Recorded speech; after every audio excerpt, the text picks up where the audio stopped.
don't think so.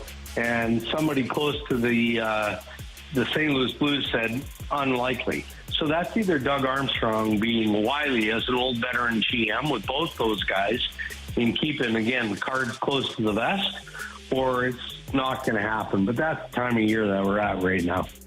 That was Darren Dreger of TSN, who was up in Canada yesterday talking about Pavel Buchnevich. Welcome, everyone, into the trade deadline around the National Hockey League, and welcome into BK and Ferrario. Alongside Tanner Hendrickson, we've got Grant Francis in our studio because we are live at the Centene Community Ice Center at the E&B Granite Studios. While the NHL goes through the trade deadline, leads you up to 2 o'clock this afternoon Central Time, we will have you covered with any breaking news surrounding the St. Louis Blues, of course, analysis, and we've got plenty of Blues talk to get into after last night's 4-1 loss. But we'll start here with Pavel Buchnevich because that was Darren Dreger yesterday talking about the potential of him being moved and how it seems very unlikely. And then earlier this morning, Jeremy Rutherford, who is with the team up in New Jersey, New York, as he's covering for this trade deadline, he tweeted out a couple of hours ago, all it takes is one phone call to change things, but the sense I'm getting is Pavel Buchnevich will remain with the Blues. And he's right. One phone call changes everything in these scenarios, and Doug Armstrong, as we've heard yesterday, holds things very tight to the chest and will not back down from his price.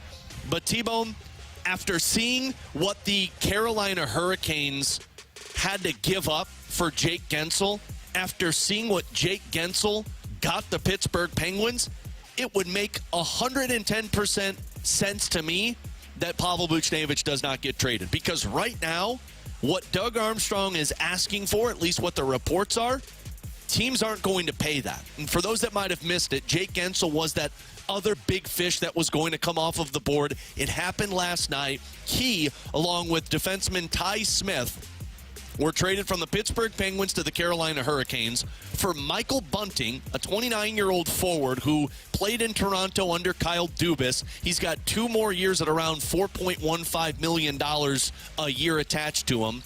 They traded 3 prospects that Scott Wheeler of The Athletic ranked 6th, 7th, and 9th in the top prospects for the Carolina Hurricanes. And it was a conditional first-round pick in this upcoming draft that doesn't even stay a first-round pick unless the Carolina Hurricanes win the Stanley Cup. And if they don't win the Stanley Cup, then it's a second-round pick. Guy Sean Walker from the Philadelphia Flyers got more for the Philadelphia Flyers than what the Pittsburgh Penguins acquired. I know Kyle Dubas made it clear he wanted to get younger players. He wanted to get assets that could make Pittsburgh younger. You got an NHL forward in Michael Bunting, although he's 29 years old, and you didn't even get a first-round pick. T-Bone, that price that Carolina paid tells me that Pavel Buchnevich is very, very, very unlikely to get moved by 2 o'clock today. Yeah, it certainly feels that way, that he is going to remain with the St. Louis Blues at least past the NHL trade deadline. In the offseason, it becomes a much different conversation, but I mean, that return that we saw for Jake Guentzel was very lacking, I would say. It was not at all what I was expecting. And I think that's because he's a rental. And I think if you're Doug Armstrong, you don't look at that trade and say, well, we're not going to have anything to deal with the Jake Guentzel market. That may be what you saw the Hurricanes pay for Guentzel. Our asking price is not moving on Pavel Buchnevich. You want a guy for 2 playoff runs, you're going to have to significantly pay. I think you're looking at a first-round pick, a first-round pick prospect, and also another prospect probably involved in it, or at least a guy that can slot into your middle 6 that's got some term or has RFA status. Like, Army's not going to move off of his request for Pavel Buchnevich based on what happened for Jake Guentzel. But the part that is so fascinating about how this all played out is we've been saying it for really the last week, I think it is. Carolina felt like the spot for Jake Guentzel, and instead they've pivoted and gone 2 different routes. They went and got Guentzel yesterday, and then they made another move earlier today where they acquired Kuznetsov from the Washington Capitals. So they are all of a sudden plucked out from this Buchnevich market. It would be very surprising, to say the least, if they were to get back involved. Now it comes down to, is there going to be a team that ends up making that pivot and gets desperate for Pavel Buchnevich here in the final 3 hours of the NHL trade deadline window?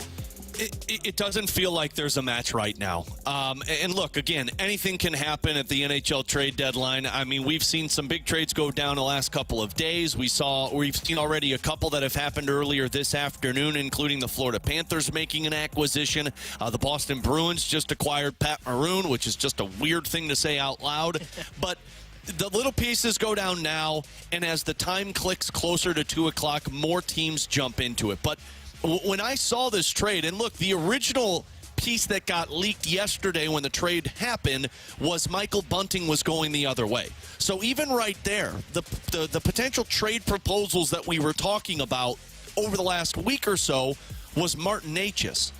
Well, it's obvious you weren't going to get that type of player in a trade. Now, maybe that's what the Blues were asking for, and Carolina said, no, we can't give that up. We'll go after a rental and have to pay less, because I'm sure Kyle Dubas knows that when you enter a season with no contract extension for a pending UFA, you can't go out there and ask for the world, unlike Doug Armstrong, who can ask for the world.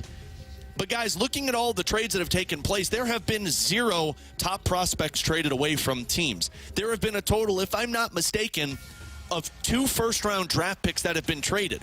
And only one of them is a sure thing first-round draft pick. The other one was this conditional first-round pick. The prospects that are getting moved in this scenario wouldn't make sense for the Blues. They don't expedite what you're trying to accomplish. Michael Bunting is a worse player than Pavel Buchnevich. And a second-round pick, if I don't win the Stanley Cup, does nothing for me. So when you look around and you see kind of the teams that are making moves, it seems that the Florida Panthers are done. It seems that the Winnipeg Jets, who acquired Tyler Toffoli this morning, are done. Carolina, Toronto maybe still has more in the tank. The Edmonton Oilers seem to be done. Vegas could do something, but I'm not sure if they have the assets to do it.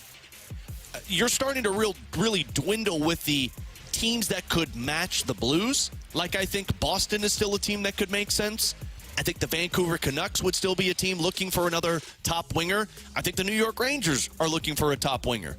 But those are all 3 teams that have made it pretty clear the price was too steep to acquire Jake Guentzel yesterday. And if that price is too steep for those guys, man, the price is even going to be steeper if you want Pavel Buchnevich. Alex, did you see the return for that Tyler Toffoli trade since you mentioned it? I've seen it was a draft pick. I didn't see what else came back in return. No, it was just for the Devils. They got a 2025 second-round pick and a 2024 third-round pick. No, thank you. Like that's pointless for me. Like, and I know like Tyler Toffoli is a rental, so like if you were to trade Pavel Buchnevich, you would get more than that. But I mean, Barry Trotz came out the other day and said that the prices at this trade deadline were steep. I don't know what the hell he's talking about, because so far from what I've seen on the returns for this trade deadline, it hasn't been much, and that's just another example that, like, Toffoli was one of the bigger guys on the market for buyers this year, and he got 2 picks that weren't even that high of picks. Yeah, that's where I'm at with Grant, and I'm glad Grant brought that up, because that's where I was going to jump to, too. Is, By the way, sorry, T-Bone, Toffoli has 26 goals this season in 61 games, and he went for a third-round pick. Exactly. I think that quote from Barry Trotz, as Grant mentioned, where he came out and he said, well, the asking price is very steep. Yeah, that's what I call GM talk, which is total BS, because there's no way, looking at this market from what the rentals have gone for Toffoli, for the best pick they got was a 25 second rounder. And then you look at the Guentzel deal, which was basically quantity over quality. The rental market's been cheap. It's been the best way to go for buyers, which is why we're seeing them pounce on it, why they are jumping ahead to try and get deals done. Now, where it will become interesting is, as you mentioned, all these teams that we thought were in on Buchnevich, one, they probably saw the asking price, and it's why we've seen Buch on a lot of trade boards suddenly start to trickle down from, I think the highest he was 5 to yesterday being at 17 on the Athletics NHL trade board. It's because everybody went, okay, well, that's pretty expensive to go get a guy for 2 playoff runs when we can go get Toffoli for 2 freaking picks. Yep. Like, I think it's going to come down to, is somebody going to look at their roster and go, man, we are squandering an opportunity if we don't upgrade.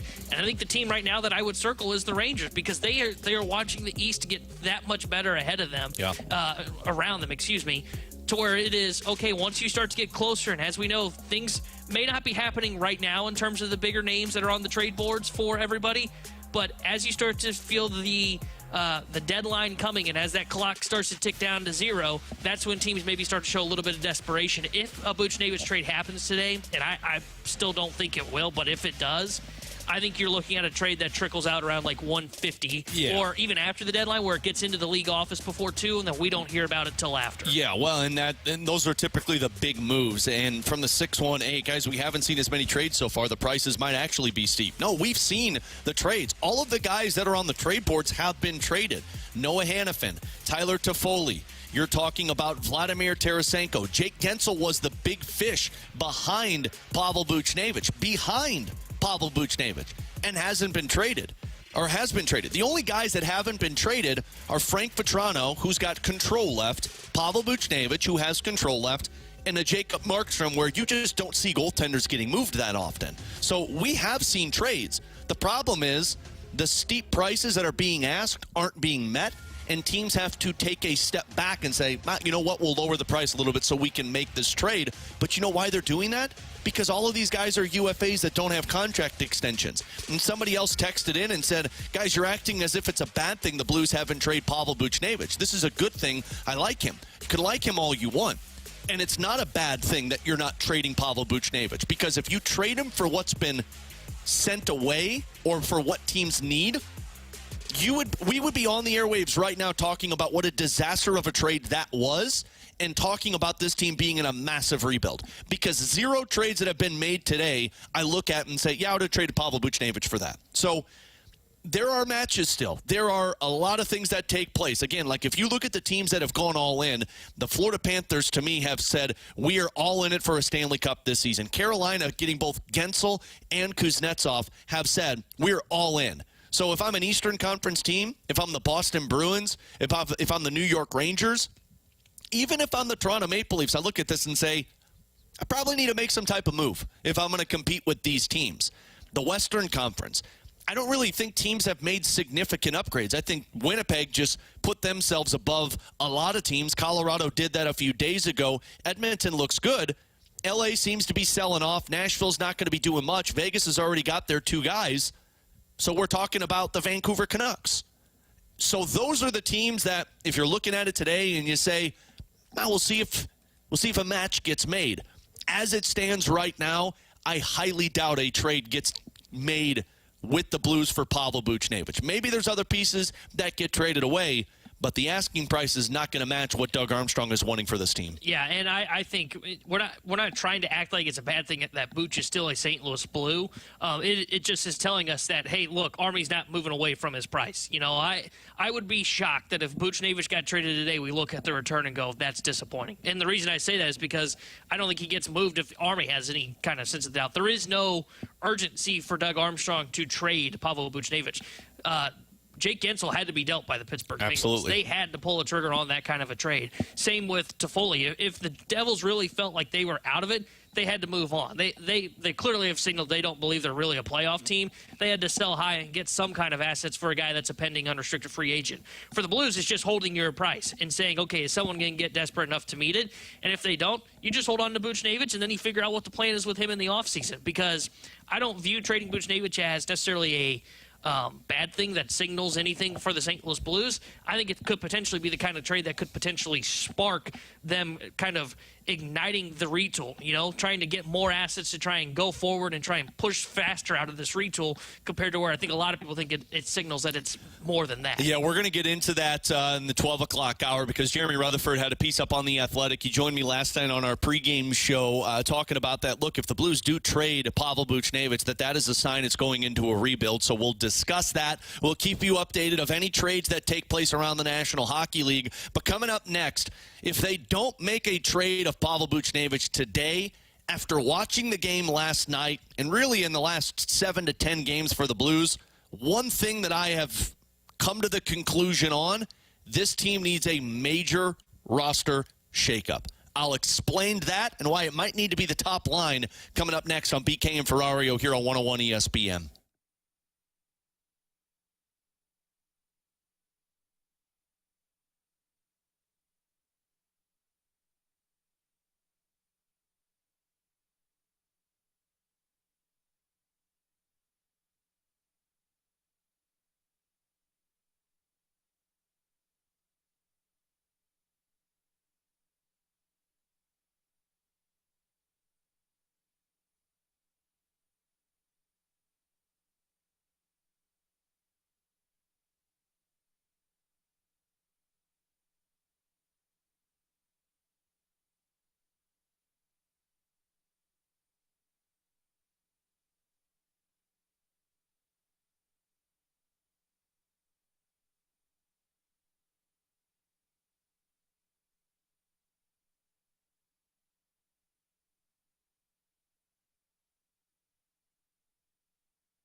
It's just they're trying to make plays at the offensive blue line. It's not clicking. And as a result, the Devils shoot and score. Yep. Right off the face-off, a broken play. And it's 2-0 because of the poor play in the offensive zone. You know, it just comes back to, is everyone on the same page with playing the style that your coach wants you to play with? And again, you'll go back to it, but it wasn't directly because of that Kyrou turnover, but now the puck goes the other way. There's a whistle in your own end. Face-off win in the back of your net. I mean, it's the play after play and the ripple effect that takes place after poor plays in the offensive zone. And right now, this top line wants to play that east-west rush game, and it's just not there, and it's not available as the New Jersey Devils shut that one down again. That was Joe Vitale last night on the broadcast, which you heard right here on your home for the Blues, 101 ESPN. That was on the second goal that was scored by the New Jersey Devils in the first period. It was less than 3 minutes after they had scored on the power play, as that first period was, for a lack of a better word, abysmal last night for the St. Louis Blues. And alongside Tanner Hendrickson and Grant Francis, I'm Alex Ferrario. The Blues, to me, have to make a significant roster shakeup. And I feel like we've said this a lot this season, but you are now in a stretch coming out of the All-Star break where you have put together 3 wins in your last 10 games. That's going all the way back to that first time that you played against the Toronto Maple Leafs. This is playoff season for the Blues. And it's not so much that you're not winning hockey games, because if you were losing games in a one-goal fashion or in overtime and you're looking at that saying, you know what, the better team beat you, and we all know that this team's not built to be a playoff team. That's not the case. You've lost 7 of your last 10 games, and in your last 3 games, you have entered the third period either down by a goal or tied. And in those 3 games, when you were trailing or tied, you were within striking distance. You have put together a total of 21 shots on goal. Last night, you were outshot 16-5 in the first period. You had a total of 3 shots on goal in the first 18 minutes of that first period. And guys, Drew Bannister has been clamoring every single pregame show where Chris Kerber interviews Drew Bannister. He has been saying, we need a fast start. We need to come out hot. We need to dictate play. Everything. That's what he's been saying. In the last 3 games for this Blues team, last night, outshot 16-5. Islanders game, outshot 10-8. Flyers game, outshot 11-6. I don't believe you have had more than 10 shots on goal in the first period since February 27th against the Winnipeg Jets. And it was so bad last night that it took them 7 minutes and 12 seconds into the first period to get their first shot on goal. They got 2 more in a minute and 25 seconds span, and then did not get another shot on goal until they went on the power play at the end of the game. Guys, that's not a desperate team. That's not a team that knows they're within striking distance of the playoffs. That's a team that is going through the motions and is hoping the puck comes onto their stick in a good way so that they can capitalize and score. To me, there is no ability to dictate play. There is no ability to come out and force the other team to make mistakes. It's, well, if you make a mistake, we'll jump into it. And right now, I look at that roster and say, man, if you're 6 points out of a playoff spot on March 7th and you don't have fire to get into a game and put your team in a playoff position, then there needs to be a significant change to your roster. Yeah, I'm 100% with you. And I don't necessarily think, like, saying all of this means that the Blues are all of a sudden a team that's rebuilding. And I know we'll talk more about that with the Buch front and all that in the 12 o'clock hour. But when we say all of this, I think it is Army saying, can I find hockey trades across the board? Yeah. You know, can I trade a Justin Falk or a Jordan Kyrou, or can I move a Brandon Saad's contract to go make something happen? Because right now, when you look at the St. Louis Blues, it's evident that this is a roster construction issue. I remember when when the Blues fired Craig Berube, which, by the way, also Jason Zucker has been traded to the Nashville Predators. So the Central Division team in front of you is just improved. Yeah, the team you're chasing in the playoffs improved along with Vegas already by acquiring Noah Hannafin. But I remember we were here at Centene. It's probably been, 4 months at this point now, 3-4 months, when we were here for Doug Armstrong's press conference after they fired Craig Berube. And the number one thing he said was, the things I'm hearing about our squad, which basically, one, we pick and choose when we want to play in games, and two, when the other team basically talks about how easy it was to beat the St. Louis Blues, he knows there's an issue. Now, he tried to narrow it down by saying, okay, was it a coach problem? So he got rid of Craig Berube, and he brought in Drew Bannister. And, guys, everything Drew Bannister is saying is essentially the same thing you'd hear from Craig Berube. Last night he was saying, hey, we didn't show up for the first period. I heard that a lot when Craig Berube was here. Whether it was first period, second, or third, the Blues have not put together a full 60 minutes of hockey in a consistent basis over the last year and a half, I would say. So it's not been impressive from the Blues. And since you fired the coach, he talked about at the time, you're kind of narrowing down the hourglass. Well, now you're to the roster. And now it comes down to figuring out who are the guys that you're looking to make those hockey trades for, who are the guys that need to be shipped out. We all know who the staples are. We all know who the building blocks are. We know there's Thomas. We know there's Neighbors. We know there's Parayko. We know there is Binnington. And I would throw Hofer into that just because he's a young backup goaltender that's looked pretty good so far this year. You know who the building blocks are. Now it's trying to figure out who is going to complement those building blocks that are currently on this roster and who needs to be potentially shipped out and upgraded over. Well, and look at it this way, too. So last night we talked about it, and I got frustrated on our show yesterday of the Blues juggling up their top six to try and create more depth of scoring. Guys, it took 20 minutes for Drew Bannister to say, nope, this doesn't work. We got to go back to Kyrou, Thomas, and Buchnevich. And that didn't work for them. You're not generating 5-on-5 offense. You don't have a top line right now. And, I mean, so much so that last night you had a combined 4 shots on goal from Thomas Kyrou and Buchnevich, and 2 of those 4 came from Pavel Buchnevich. And you've got a line that when Drew Bannister took over, threw them together and said, these are our best players. We need to go out there and have them perform like the best players. And for about a month stretch, they did that. They were not only scoring goals on a point-per-game basis, Thomas Kyrou and Buchnevich, but they were a combined plus 16 in that stretch. So they are scoring goals, and they were eliminating the other team's top lines. And we're talking Edmonton, Boston, Vancouver, Seattle, Calgary, L.A. They were stopping the other team's best players, and they were winning the game for the Blues. And in the stretch that we're in right now, we're talking about 6 points for Jordan Kyrou in his last 10. We're talking about 5 points for Pavel Buchnevich. We're talking about 7 points for Robert Thomas. But those 3 guys combined are a minus 18. That's a significantly different change right now. You've tried Saad with Thomas and Kyrou. You've tried Buchnevich with Thomas and Kyrou. You've tried Buchnevich with Buchnevich with Shen and Neighbors last night.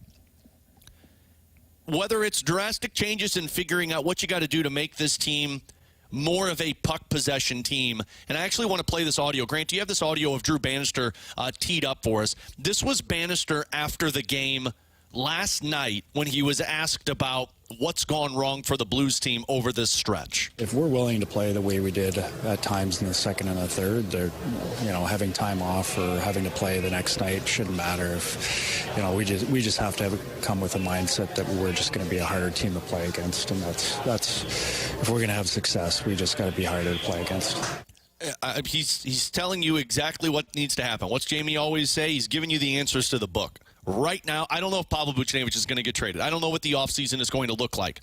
But the number one goal for Doug Armstrong is going to be, how do I find a roster that plays that way? Because right now, you don't have a top line that's doing it. You have players that are doing it, but players that want to play a certain way don't create a team on the ice that wants to play a certain way. Well, and one thing that you talk about the desperation, Alex, and Jamie brings this up all the time. Hockey is one of those sports where you might not have the same talent level as the other team, but you can outwork your opponent if you really want to. And the thing about the Blues is that, okay, let's compare their competition right now, the Blues and the Predators. And I brought this up on postgame last night, Alex. You compare those two teams on paper, and you'd probably say that the Blues have more talent and raw skill than the Predators do. But the difference is right now is that the Predators are playing with more desperation. They're playing with more will to win. I mean, you talk about the shots on goal in the periods, and again, I brought this up last night, but in the last, 3 wins for the Predators before last night, they went up against Colorado and they had 16 shots in the third period. They were blowing them out in that game. They were blowing Minnesota out the game before, and they had 12 shots on goal in the third period. They outshot the Ottawa Senators 19-0 in the third period in a game they were leading. That is desperation. And you look at the Blues, and it's not the same. And you mentioned it earlier, T-Bone, with Doug Armstrong and what he said when Craig Berube got fired. You're eliminating the factors at this point. After last season, you got rid of some of the assistant coaches. That didn't change anything. You implemented a new defensive scheme. That didn't change anything. You fired the head coach, and it changed something for a little bit, but we're right back to where we started with that. So, the next thing, in my opinion, you have to find the players that want to play with that desperation and want to be here to turn this thing around. That's the point where you're at. Real quick, somebody texted in and said, it's absolutely crazy to act like Thomas, Kyrou, and Buchnevich are in any way to blame for how bad this team is. Your middle six is completely useless. Your defense is old and bad. I am not solely blaming it on Thomas, Kyrou, and Buchnevich. Last night, they were the least of the problem you had. You couldn't sustain any offensive zone time, but you heard it on the return. Joey had it on the call. You play east-west hockey, and the puck goes the other way. It's a face-off. You lose the face-off with that line on the ice, and the puck goes in the back of your net. If Toronto goes in a 7-game losing streak, do fans in Toronto look at the third and fourth line and say, well, Ryan Reeves isn't playing up to the level that he needs, and Bobby McCann isn't scoring goals like he was? No, the fans go to what players? Matthews, Marner, Nylander, Tavares. And I understand those are superstars that I'm comparing these guys to. But you put all your chips into that. You pushed all of your chips into the middle with those guys. You put all of the eggs into the basket of, hey, these are our top players that will take us out of this. Again, I know that you need more from Shen and Saad and Hayes and Kapanen and all of these guys that are in the middle six. But if your best players can't be that on a nightly basis, then how do I expect my middle six to be able to do that? I think the thing for me is, when you look at the middle six, and this is why it's I think it's so tough to look at the Blues this year and say what exactly has gone wrong. Is it guys not buying into playing the system? I think there's part of that. Is it guys playing in roles that they're not supposed to be in? I think there's part of that. Look at Thomas's wingers. I don't think Pavel Buchnevich, Jordan Kyrou are top-line wingers on a contending team. They're probably on the second line. And that's why I think, some of the talk around Buch today and why is somebody not going to give up the asking prices, I think they're going to say it's too steep for a second-line winger. I think some of the guys like Shen is more of a third-line center at this point in his career. Kevin Hayes a fourth-line center. Well, he's your third-line center. I think there's so many different factors into, okay, some guys are playing in roles that they probably shouldn't be if this was a contending team. And then you've got the top line, and I think this is what is also the part for the top line that makes them tough to look at and why we kind of single them out is – I feel like even though Shen is having a bad year, I know what I'm getting from Shen on a nightly basis. Yeah. The part that I don't know about Kyrou, what I don't know about Buch, I think Thomas doesn't really have this. I think for the most part I know what I'm getting out of him. But that top line as a whole, I just don't know what I'm getting out of. When they are on, they are awesome. We saw it when Drew Bannister They've won you took hockey over. games. They can win you a hockey game single-handedly, and they were scoring at 5-on-5 when Bannister took over originally. Now, that kind of tailed off, and the team became very reliant on its power play and really hasn't gotten back to having any 5-on-5 success. But it's very evident when those three are on it that night, they are a great top line. Now, maybe the reason that it is so inconsistent, and Jeff Merrick said this in, I think, one of the latest episodes of the 32 Thoughts podcast. Monday's podcast. Was, well, maybe they're just inconsistent because they're playing too higher up in roles. And if that's the case, I think we've been saying this, the Blues have to figure out how they're going to build that top line around Robert Thomas. And to that point, then you have to decide, okay, if we are keeping Kyrou on our second line at $8 million, how do we build out that second line? And this is where we talked about it, I think it was yesterday with BK. The Blues have got to finally pick a direction that they're going to go in. Are they going to be a rush team? And if so, they've got to start building that way. Right now, there is kind of a contrasting way of how they want to play. I think Drew Bannister, Craig Berube wanted to play more of that forecheck style. But you only have, I would say, lines 2, 3, 4 can play that. The top line cannot. That is never going to be Pavel Buchnevich, Robert Thomas, and Jordan Kyrou's role is going in on the forecheck, winning puck battles. They are always going to be a rush line. Yep. So the Blues have to figure out what they're going to do. They have to pick a direction, whether it's starting today at the trade deadline when they make moves, if they're going to make moves, or once we get to the offseason. They have got to pick a lane, and they have got to just go all in on it. Yep. Right now, no moves that have taken place other than, as T-Bone mentioned at the beginning of the segment, Jason Zucker traded from the Arizona Coyotes to the Nashville Predators.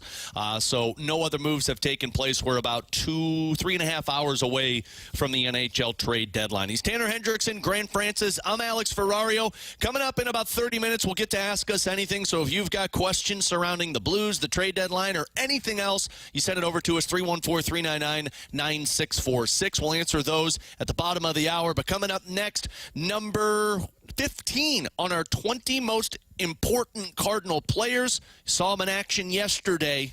I'm a little skeptical with this one, but we'll get to number 15 next here on 101 ESPN.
Grant Francis here with a Sports Center update driven by Johnny Londoff Chevrolet and Johnny Londoff Autoplex.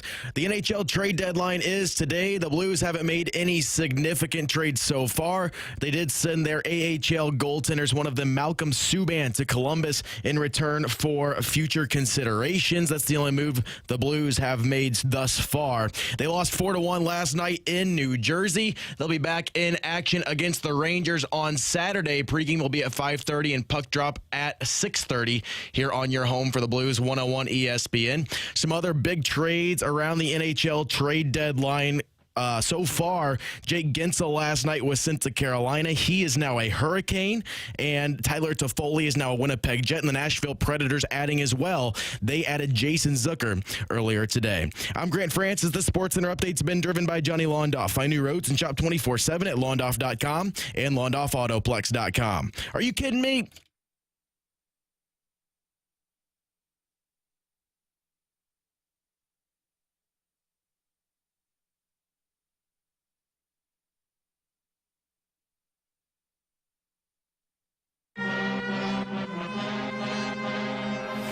The 20 most important Cardinals for the 2024 season. Number 15, Kyle Gibson. A sinker which painted the inside edge. Gibson with his second strikeout, and he has got that 1-2-3-5. Goldschmidt chases strike three in the dirt. Kyle Gibson strikes out last year's MVP to start the sixth. And he struck him out looking. Gibby's back in town. Come on now, Gibby. Kyle Gibson, number 15 on our 20 most important Cardinal lists. Alongside Tanner Hendrickson and Graham Francis, I'm Alex Ferrario as we are live at the Centene Community Ice Center at the E&B Granite Studios. And Kyle Gibson makes this list. I don't have where everybody ranks in front of me, T-Bone. I know that BK has that one.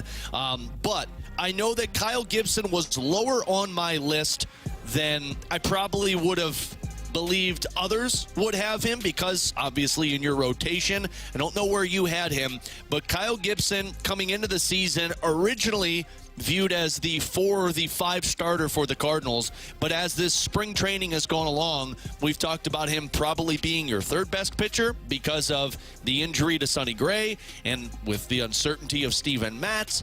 Kyle Gibson is slowly moving his way up on the list in terms of importance for the Cardinals. He was in action yesterday. Made it through 3 innings. The first inning did not go well for him. 5 hits, 4 earned runs total in 3 innings of work. But after the first inning where he gave up those runs, he had back-to-back scoreless innings where he picked up 3 strikeouts. So Kyle Gibson so far this spring training has gone 5 innings, has given up 7 earned runs. 2 of them have been home runs, but he's gotten out of once he's gotten past the first inning, it's gotten a lot cleaner. So, T-Bone, we'll start here. What's the best-case scenario for Kyle Gibson this season? I think best-case scenario for Kyle Gibson, and it's why I had him at 17 on my 20 most important Cardinals, is he's just an old-fashioned kind of traditional number 5. That is old reliable, old faithful, if you will. That goes out there, every day he's going to post 5-6 innings, and he's going to give you a fighting chance. He's going to give up probably about 4 runs. Hopefully not all in one inning like he's done in spring training so far. But I think that's the best-case scenario for Kyle Gibson. There's not a lot of upside in the signing of Kyle Gibson. It is just your generic, old-fashioned number 5 starter that goes out there and just kind of eats innings and helps rest the bullpen for maybe an outing where Steven Matz maybe just goes 5 and has swing and miss stuff. Or depending on what happens, like currently, if Matthew Liberatore or Zach Thompson's your number 5 starter, Gibson can slot up, but at least eat innings when you don't know what you're going to get from Thompson or Libby on a given day. I think that's the best case scenario for him. He makes probably 30 starts, covers around 180 to 200 innings, and probably has like a 4.3, 4.4 ERA. There's just not a ton of upside with Kyle Gibson. Yeah, I think the best case scenario is last season with the Baltimore Orioles, and I know that's where BK has gone with it, and you look at it and you say, okay, he's giving me 180 plus innings. He's giving me 33 starts, and yeah, it's going to look ugly at times. He's going to give up a lot of hits, but he's out there, and at least he's going to be able to keep it competitive. Best case scenario is he does exactly what he did for the Baltimore Orioles. The problem with me is if that was my 5th best starter and I knew what 1 through 4 were giving me, I'm all on board with that one. I mean, I'm honking the toot-toot hype train for Kyle Gibson there. The problem is the worst case scenario. And the worst case scenario, I think, is what we're seeing in spring training. And I know, save your angry text of, it's the first week of the season at spring training. I don't care. You've had back-to-back starts now in spring training where you're giving up, and you're not just giving up hits. You're giving up 103 mile-an-hour hits off of the bat that are swarming the outfielders right now. The problem and worst case scenario for me is Kyle Gibson's there to give you innings, and he's there to give you starts, but he can't get out of the first inning without giving up 3, 4, or 5 runs. This is what I've talked about with Lance Lynn and Kyle Gibson, to where I know they'll provide me innings. I know they're durable. They'll be able to give me 30 starts. What I don't know is, am I telling my team before first pitch, you're probably going to have to score 4 runs to keep this team in the ballgame by the bottom of the first inning? Yeah, I think you're kind of spot on with like the worst case scenario is for him, to where it is, what does it look like in terms of, sure, I'm getting innings, and this has been my quarrel with the signing of Lance. Thank you. A quarrel. This has been my issue with the signing of Lance Lynn and Kyle Gibson. Sure, they're going to go out there and they're going to eat innings, but are they quality innings? You know, if they're giving up 4 or 5 earned runs, I don't know how much that helps you, because now you got to turn to a bullpen, which I really like, by the way. But relying on the bullpen to put up zeros after your starter gives up 4 or 5 runs every single time they go out is probably not going to happen. So that would be my worst case scenario, is that he eats innings, but it's not quality innings. It is he gives up a lot of runs early on, stuff like that. Or because he is older, it is one thing that worries me, this older rotation, that the body starts to wear down just a little bit. Yeah. So those are the worst case scenarios, in my opinion, for Kyle Gibson. Excuse me, I'm getting a little emotional here. You know how he's worth getting emotional for. You know how demoralizing it is to have to look at your roster 3 of every 5 starts and say, hey guys, we're gonna have to lean on you this season or this game in terms of getting some run support because of Kyle Gibson. And maybe I'm completely off on this. Maybe Kyle Gibson is able to figure it out. And maybe it is just the spring training ramifications, and he starts the season and figures it out. But it is very demoralizing to an offense last season that you looked at and you said, we're going to really need you this year, boys, to keep us in this fight, to now say it 2 out of every 5 starts with Lance Lynn and Kyle Gibson. And somebody texted in and said, worst case scenario for the Cardinals is Kyle Gibson has had a Wainwright from last year. Yeah, you're relying on innings and starts, and guess what? He was unable to provide both of those to you. That's what Kyle Gibson's worst case scenario is. But in the long run, he's here for one reason and one reason only: to provide that length to your rotation so you don't have to overuse your bullpen. And if you're Kyle Gibson, figure out what it is that can keep you in baseball games and keep it below 3 runs. Yeah, and the one spot that they're going to have that he gets better is, I was just looking at this because of what we've been talking about, because of, you know, what he's done in spring training. And look, I wouldn't read anything into his spring training stats, because he even said it after his start yesterday. He is working on some things while also trying to prepare for when he goes up, like the Astros yesterday threw out probably their opening day lineup for the most part. So I don't read too much into what pitchers' numbers look like for guys that know they're making the team, like Gibson, for example, Matz, for example. When it's guys like Fernandez or Riley O'Brien, guys that are competing for the team, Thompson and Liberatore, they don't have as much of that wiggle room to be working on stuff in-game action, because they need to showcase their stuff and make the team. So that's why I don't worry about much for Gibson. But it is interesting. So I looked at his splits from last year, from innings 1 through 3, a 5 ERA in innings 1 through 3, where he gave up he gave up 55 runs in innings 1 through 3 in his starts. They cannot have him giving up a ton of runs early on, to your point, because that was one issue for the Cardinals last year, is when their starting pitching gave up runs, they gave them up in bunches and gave them up in bunches early. Yeah. To where it was, you would go into a game, to your point, and you said, man, we're already down 3-0. We have to go score 4 runs already. That is demoralizing, and I think that became a big issue for the Cardinals. And look, I'm not saying that was their only issue last year, was that the offense kept looking up going, oh my God, another mountain to climb. It was a big one. It was because their pitching stuck, right. And that was a big reason for it. So it will be interesting to see if that is another trend that continues, because his numbers were not good in innings 1 through 3 last year. If the Cardinals find a way to fix that, to where maybe if the bleeding does come later on, or at least keep you tight into the game as the game starts rather than being down big early, then maybe Gibson can work things out. But he's got to figure out a way to solve his issues that he had early on last year. So number 15 on our 20 most important Cardinals this season is Kyle Gibson. We'll have number 14 on that list Monday. BK will be back with us. Alongside Tanner Hendrickson and Grant Francis, I'm Alex Ferrario. No big updates on the trade deadline. Haven't seen any moves other than the Jason Zucker most recently to the Nashville Predators. A 6th-round draft pick went the other way, but they did take on all of that salary. So that's the only trade that's taken place right now as the trade deadline comes up in about 2 hours. Chris Kerber is going to join us at 1 o'clock today. We'll take a break. We'll come back and have Ask Us Anything. You send us any question you want to get into, sports, Blues, Cardinals, otherwise, 314-399-9646. Ask Us Anything is next here on 101 ESPN.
got questions, we may have the answers. Maybe. It's VK and Ferrario's Questions and Answers on 101 ESPN.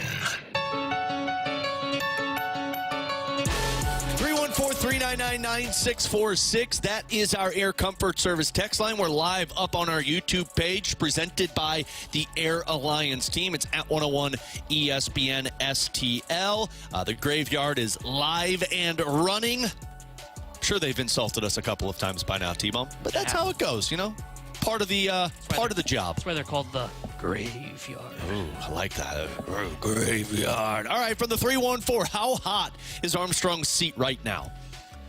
We're going to get into this a little bit later on. I don't think it's hot now. Don't think it will be hot in the offseason. If you start the season next year without any big changes and the same result is happening, and if you bring in another head coach, that's when I start to think it gets a little warmer. Yeah, I wouldn't even clarify it as warm right now. I think it starts to heat up in 2 years. I think he's got 2 years to get it figured out, because then you should be at the point where you've seen Snuggerud start to be in the league and start to develop a little bit. Dvorsky the same way. Who knows what other prospects will be up and developing.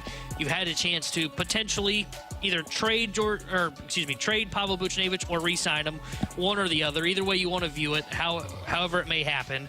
I think you're probably 2 years away till the seat even starts to just get a little bit warm, to where he'd go, oh, oops, my butt warmer's on. Like I think you're about 2 years away. Yeah, I'm with you. I mean, honestly, I think the way you evaluate general managers has to be in such a long-term aspect. And if you look at last season, you'd kind of, as a general manager, look at that as somewhat of a success, which is weird to say, but the fact that you had 3 first-round picks in a very good draft, and you drafted a player as good as Dalibor Dvorsky, that was a success from a general manager standpoint, especially if you're entering into a retool phase, calling it that. And, I mean, let's face it, this year, it hasn't been as good as the Blues would have wanted, but you're right where you were expected to be if you are asking about preseason expectations. You're right on the outside looking in, trying to fight for that final wild card spot. I mean, in terms of expectations, you're right there. So I don't think it's been a huge disappointment, even though as a fan it might seem that way. Yeah, I think this was kind of expected. I think Army did a good job setting expectations for it this year. Even though I remember him saying he thought they could be the third team in the Central. I remember at the time going, probably not. Lofty expectation. But to Grant's point, we were just talking about this off air, Alex, of, man, looking at how the market has played out so far this year and the prices that are being thrown out there for rental forwards, like Zucker just got, a 6th-round pick, and there was no salary retention by Nashville. And it wasn't even their 6th-round pick. Right, they gave up Dallas' 6th-round pick.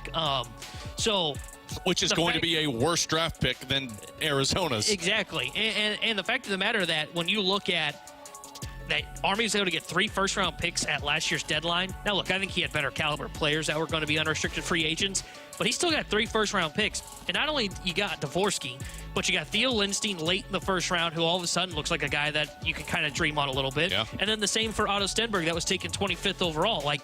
That could be the draft that we end up looking back on and saying that was what the Cardinals did in the pandemic draft, where they drafted Jordan Walker, Mason Wynn, Tink Hintz, all of those guys. So maybe that's the draft you can pinpoint as, okay, there was where they got all those assets and they did it properly, they did it right, and that's what takes them going forward. But you got to wait 2 years till you get to that point. Poor Klim Kostin. Oh, what happened to him? Traded away from Detroit. He was traded to San Jose for a 7th-round pick and Radim Simic. That's tough. Klim is headed to another spot. From the 314, let's go through a couple more of these. Boys, how ticked off do you think Pat Maroon is getting traded to the Bruins?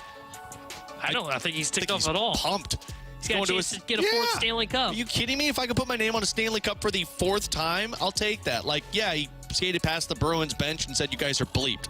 I would imagine if you're that team, you kind of want that fire under your the Jack Edwards stuff, I think it's funny, but apparently they cleared the air. They cleared the air back when it happened, and if you don't know, Jack Edwards was the one that called Pat Maroon heavy, basically fat on the broadcast, and then you had to do a public apology to him. Pat Maroon wants a shot at another cup, and that's where he's going, so good for him, and I don't think that matters anything. From the 314, Alex, since the Blues season will be over early, is that a chance for you to spend more time with the family? Is it glass half full?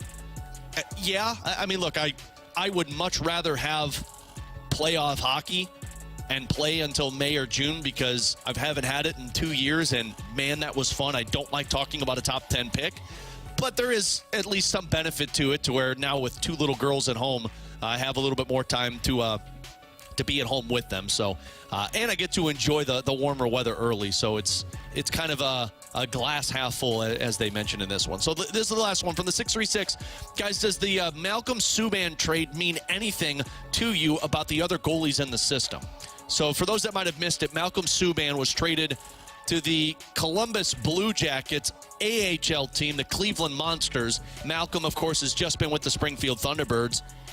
For the almighty future considerations. For the almighty future considerations. That's going to, change the franchise. Strengthen that minor league system, I would imagine. But for those that don't know, Colton Ellis is another one of their minor league goaltenders. He was playing in the East Coast Hockey League. He was playing well. And then when Zarenka was hurt, they brought up Colton Ellis. And Ellis was I think he had like a .947 save percentage in like 6 games. And then when Zarenka came back, they sent him back to the East Coast Hockey League. This tells me that they view Ellis ready to play. Zarenka is probably their number 1 goaltender, and they didn't need Malcolm Subban. They want the development of this guy. And Grant and I have talked a lot about this. If there's one thing you should be excited about, it's the depth of goaltending in the Blue system. You've got Joel Hofer. Zarenka looks like he could be a good thing for this team, and Colton Ellis is young and performing well in the East Coast Hockey League and now getting an AHL opportunity. Yeah, this is just one of those where you had to do asset management. How do you free up an opportunity for Colton Ellis? Well, you send Malcolm Subban somewhere where he can play. Right. And it was clear that you needed to move on so you can get Ellis an opportunity. That's as simple as it gets. It's a cold business for Malcolm Subban. Poor guy. But the Blues had to really do that trade. Remember when we were like in the offseason, or in preseason, we were like, hey, Malcolm Subban could take the job from Joel Hofer. Yeah, that didn't last long. What were you going to say, Grant? I was just going to say, I actually look at this as a good thing for Malcolm Subban because, unfortunately, with all the goaltenders we have in the Blues organization, he got kind of buried. He's a decent goaltender. He's played in the NHL before, and on a team in Columbus that really doesn't have a single goaltender, he'll probably get a good opportunity, and hopefully he gets called up to the NHL at some point. Yeah, well, for how much of an issue Columbus is, that would make a whole lot of sense. Grant Francis, Tanner Hendrickson, I'm Alex Ferrario. No trades to update you on other than the one that I mentioned, Klim Kostin being moved from Detroit to the San Jose Sharks. And we're a little under 2 hours before the end of the NHL trade deadline. By the way, Doug Armstrong is speaking to the media at 2:30 today, so you will hear that live on the Fast Lane. Doug Armstrong speaking with the media following today's NHL trade deadline. Coming up next, Jeremy Rutherford had a piece on The Athletic today talking about if the Blues move Pavel Buchnevich, then it's a rebuild. T-Bone and I disagree, but we'll explain and we'll hear JR's reasoning on the other side here on 101 ESPN.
saying I really do believe that it would go from a retool to a rebuild if you trade Pavel Buchnevich. It's still good asset management because you're probably going to come away with a haul, like we've been saying for the past couple days, if the deal is made. But you're still going to take a step back. It's going to take a while if you lose a Pavel Buchnevich. But I know there's a reason why Blues fans have faith in Doug Armstrong, and he's looking to show them that again. So that's our Blues insider, Jeremy Rutherford of The Athletic. He was with me last night on our Blues broadcast as he joined me from New Jersey to talk about the potential of Pavel Buchnevich being moved. And that was an article that JR had earlier today of if Buchnevich is moved later on today, maybe the offseason, JR believes it is a full rebuild. Alongside Tanner Hendrickson and Graham Francis, I'm Alex Ferrario. We are live at Centene Community Ice Center, which we are inside our ENB Granite Studios. So I have a little bit more from JR audio, T-Bone, that we'll get to momentarily of his reasoning behind it being a rebuild if Pavel Buchnevich is moved. But I know you disagreed with that statement. Why is that? Yeah, I think if Pavel Buchnevich gets traded today, and I'll be honest, the way it seems to be trending, I don't think he will be. But if he does, for example, I don't necessarily think it is the Blues entering a rebuild. I think what it is proper asset management. And honestly, I've said this before, and I continue to believe this. I think it could be the kind of trade that you look back on and go, wow, that really accelerated the St. Louis Blues retool, to where you look at him being dealt and you say, okay, they end up getting, if he's traded today, it's probably a first-round pick level prospect, and maybe another top-end prospect, maybe two prospects in the deal. Well, just because they make that move today doesn't necessarily mean the Blues are picking with that first-round pick, or that those prospects that they bring in or a middle six forward that they bring in is necessarily going to remain a St. Louis Blue, their property. Yeah. They could end up flipping them in the offseason to go out there and get, maybe it is they go out and acquire a defenseman in the offseason. Maybe they go out and they acquire a top-line winger with one of those pieces being a part of a package to put on Robert Thomas's wing. So I wouldn't necessarily view it like right away that if they make a trade of Buchnevich, that it is signaling, hey, this has all of a sudden become a rebuild for the St. Louis Blues. I think it's kind of, and I think this too, you almost have to wait till the offseason is over before fully assessing what Doug Armstrong ends up doing today, if he does anything today, to where maybe he flips it in the offseason. If he ends up holding on to all those assets, that if they trade Pavel Buchnevich, or if there's some surprise move that we're not even talking about yet that ends up happening today, and they hold on to everything, then I'll be more open to hearing that conversation, and maybe that is the way they need to go. Maybe they do need to rebuild this roster, because I think they've got four pieces that have really solidified themselves. I'll go seven, because I think they got the fourth line figured out, but it's the fourth line. You need to solidify the middle six and the top wingers with Robert Thomas. But I'm not willing to say today that if Buchnevich is traded, all of a sudden this is a rebuild. I think you have to wait out the process and see what happens in the offseason before we can declare it a rebuild. So before I give my thoughts on that, I want people to hear JR's reasoning behind it being called a rebuild. Because I asked him last night on postgame, I said, JR, wouldn't you say that if they kept the roster the same way, that would also be viewed as a rebuild? Here's JR's answer. If they, let's say, re-sign Pavel Buchnevich, let's say 5 years. Everybody's afraid of 8 years. You go into his late 30s, I get it. But let's just hypothetically say it's 5 years. And then now the cap's going up. And now you enter free agency, or you make a trade, or you got all these players that went to the World Junior Championships. You trade one or two of them, and you can bring in some players. You know, that's a team that could be a contender in the next couple of years, and it's still a retool. Look, if you go back to the 2013s, 14s, 15s, you contended with a team that had Jaden Schwartz, Vladimir Tarasenko. Later you added O'Reilly and Shen, and you blended in some young players like a Robert Thomas. If you trade a Pavel Buchnevich tomorrow, hey, you can get a great package, a first-round pick, a top prospect, and maybe more, but you're still not going to be able to be a contender, I don't think, because you're not going to go out and spend a bunch of money in free agency, and you're not going to make some big trades and spend to the cap if that's the situation. I think it points to going in a different direction, which is fine. Again, it's fine. It could be a great direction and get you there sooner, but it's going to take some time. And I understand exactly what JR is talking about, and I see what he's saying. Like, if you get rid of Pavel Buchnevich, we're talking about Jimmy Snuggerud, Zach Bolduc, Jake Neighbors on a team next year with Thomas Kyrou and Shen. Like, that is a lot of young players playing with some veterans that you're not sure where they're at right now, and it seems like it's a jumble jamble, just made that word up for you, of players. and there's no real direction. It's what we talked about in the open. Here's my other thought process with, though, and it's why I would disagree with it being a full rebuild if you trade Pavel Buchnevich. There's two ends of the spectrum. Are you the San Jose Sharks who traded Timo Meier away and said, we know this is bad, and you get young players and draft picks? That's what you were acquiring. Because if you do that, if you trade Buch and get the return that the Carolina Hurricanes gave up of some mid-level prospects that don't even project to be top players, and first-round pick and a aged player that doesn't really mesh what you're looking for, that's a rebuild. Because now you're relying on players to be here in 5 years and hoping those draft picks turn into something. Or are you the Winnipeg Jets? Because the Winnipeg Jets in the offseason said, yeah, we're probably going to go into a rebuild. We don't know if we're going to keep Connor Hellebuck, might trade away Mark Scheifele. Who knows? We're older. We don't know where we're going. Boy, how fun their season became. Right. And then out of nowhere, the LA Kings called. And I talked with Murat Ates about this last time the Blues played the Jets. And he said, out of nowhere, the LA Kings called and gave a Godfather offer to Pierre-Luc Dubois. If a team calls and does that in the offseason and says, man, we've got Velarde, we've got Kupari, we've got Iafallo, we want Buch. That's how you avoid the rebuild. And I know people are saying, like, well, why do we keep putting a label on it? You're going to be bad. Just admit it. If you want to be in a rebuild, we're talking 8 to 10 years. If you want to retool, we're talking in 2 years you're hoping to get out of this. That's how I would say you don't get into a rebuild. If you come back with the same team next year, welcome to a rebuild, because now you're just waiting for these bad contracts to come out and hoping that these guys get good fast. Yeah, and like I view if you trade Buchnevich today as being kind of like you just mentioned, that Pierre-Luc Dubois trade. And that's why I've always felt like a Buchnevich trade could be looked back on, and it's why I would be willing to pull the trade off today if I was given the right offer, if I'm in Doug Armstrong's shoes. I would view it as the trade that could potentially spark the retool. Now, granted, I don't necessarily care how you want to categorize this as a retool or a rebuild, because anytime you start to throw the whatever in front of anything, you are a bad team, and you're going to be bad between anywhere from honestly 1 to 10 years. You may end up thinking it's a retool, it becomes a rebuild. You may think it's a rebuild, it may be more of a retool, or hell, you do what the Jets did and say it's a rebuild and end up being one of the best teams in the dang Western Conference. Right. But I just view it as I wouldn't determine it as a rebuild, because I don't think you suddenly turn it over. When I think rebuild, I say let the kids play. That's how I view it. That's like when you look at the Ducks. Recently it was, okay, we're just going to put Trevor Zegras on our top line, and he's going to learn to be a top line Which, winger. by the way, if you're laughing at me about the 8 to 10 years label, guess how long it's been since the Anaheim Ducks have been in a playoff spot? Exactly. It's about 6 years, and they're about 2 years away. And they turned it all over to the kids. Yeah. And though people will tell you Kyrou is younger, he's got NHL experience, I don't view him as a guy that is like, let's turn it over to him and see if he figures it out on the top line. This would be more of trading Buch, trading away like a Brandon Saad, clearing up roster spots for guys to come in and honestly fail at the NHL level and learn from it. And the Blues don't want to do that. That's why they were so cautious with bringing up Zachary Bolduc, why they're so cautious and still haven't called up a Zachary Dean. They want them to get their footing in the AHL first, then bring them up through the system. They trade away a Buch, they trade away a Kyrou, and they just say it's going to be Snugs, it's going to be, insert a young player here. Dvorsky will say ends up being in the first or second line.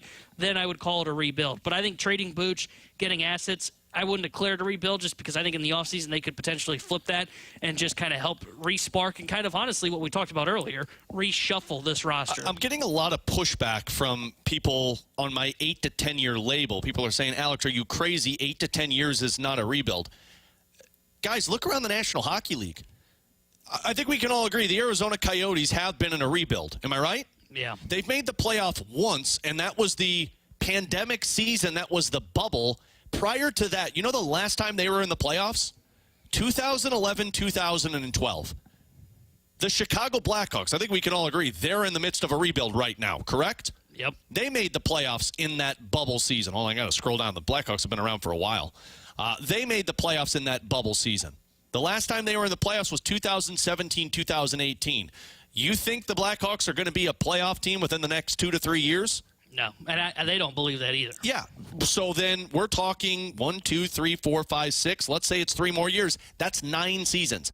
Guys, the Edmonton Oilers are a team right now that I think a lot of people view as a Stanley Cup contender. They've made the playoffs in back-to-back seasons. Prior to that, let's go back prior to Connor McDavid being drafted. They missed the playoffs 11 consecutive seasons. The team you just played last night, the New Jersey Devils, if they pick in the top 10 this summer, it will be the 6th time in 8 years that they have had a top 10 pick. Guys, a rebuild is a long time. Just like we talk about it in St. Louis for the Cardinals of don't do what the Cubs did because you're bad for a long time. If you call this a rebuild, you're talking a good 8 years at minimum. And that is why Doug Armstrong is trying to avoid that label of a rebuild. Does he avoid it? I'm not sure. But it's going to make and come with making a significant trade to overhaul this roster.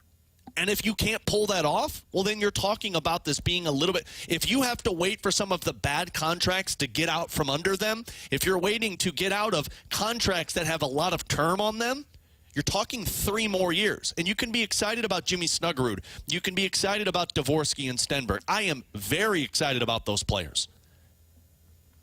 But those players aren't difference makers. To JR's point, you've got to have a roster in place. And that's why I think you look at a Buchnevich trade as let's reset the table. Does a team match it? I don't think so. But if they do, you're resetting the table a little bit longer for the St. Louis Blues team.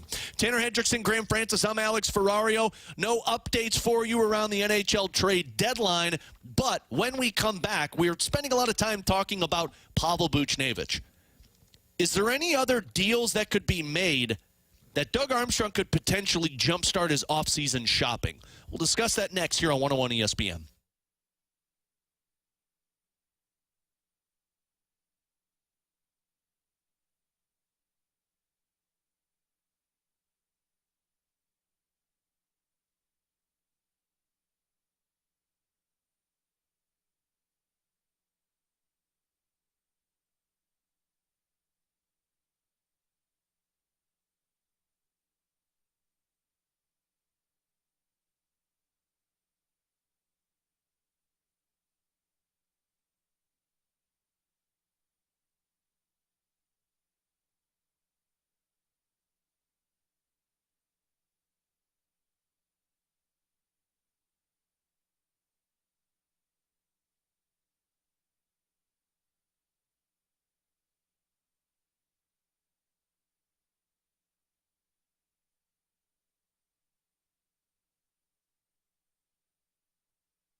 So we spent a lot of time talking about Doug Armstrong getting a Pavel Buchnevich trade done.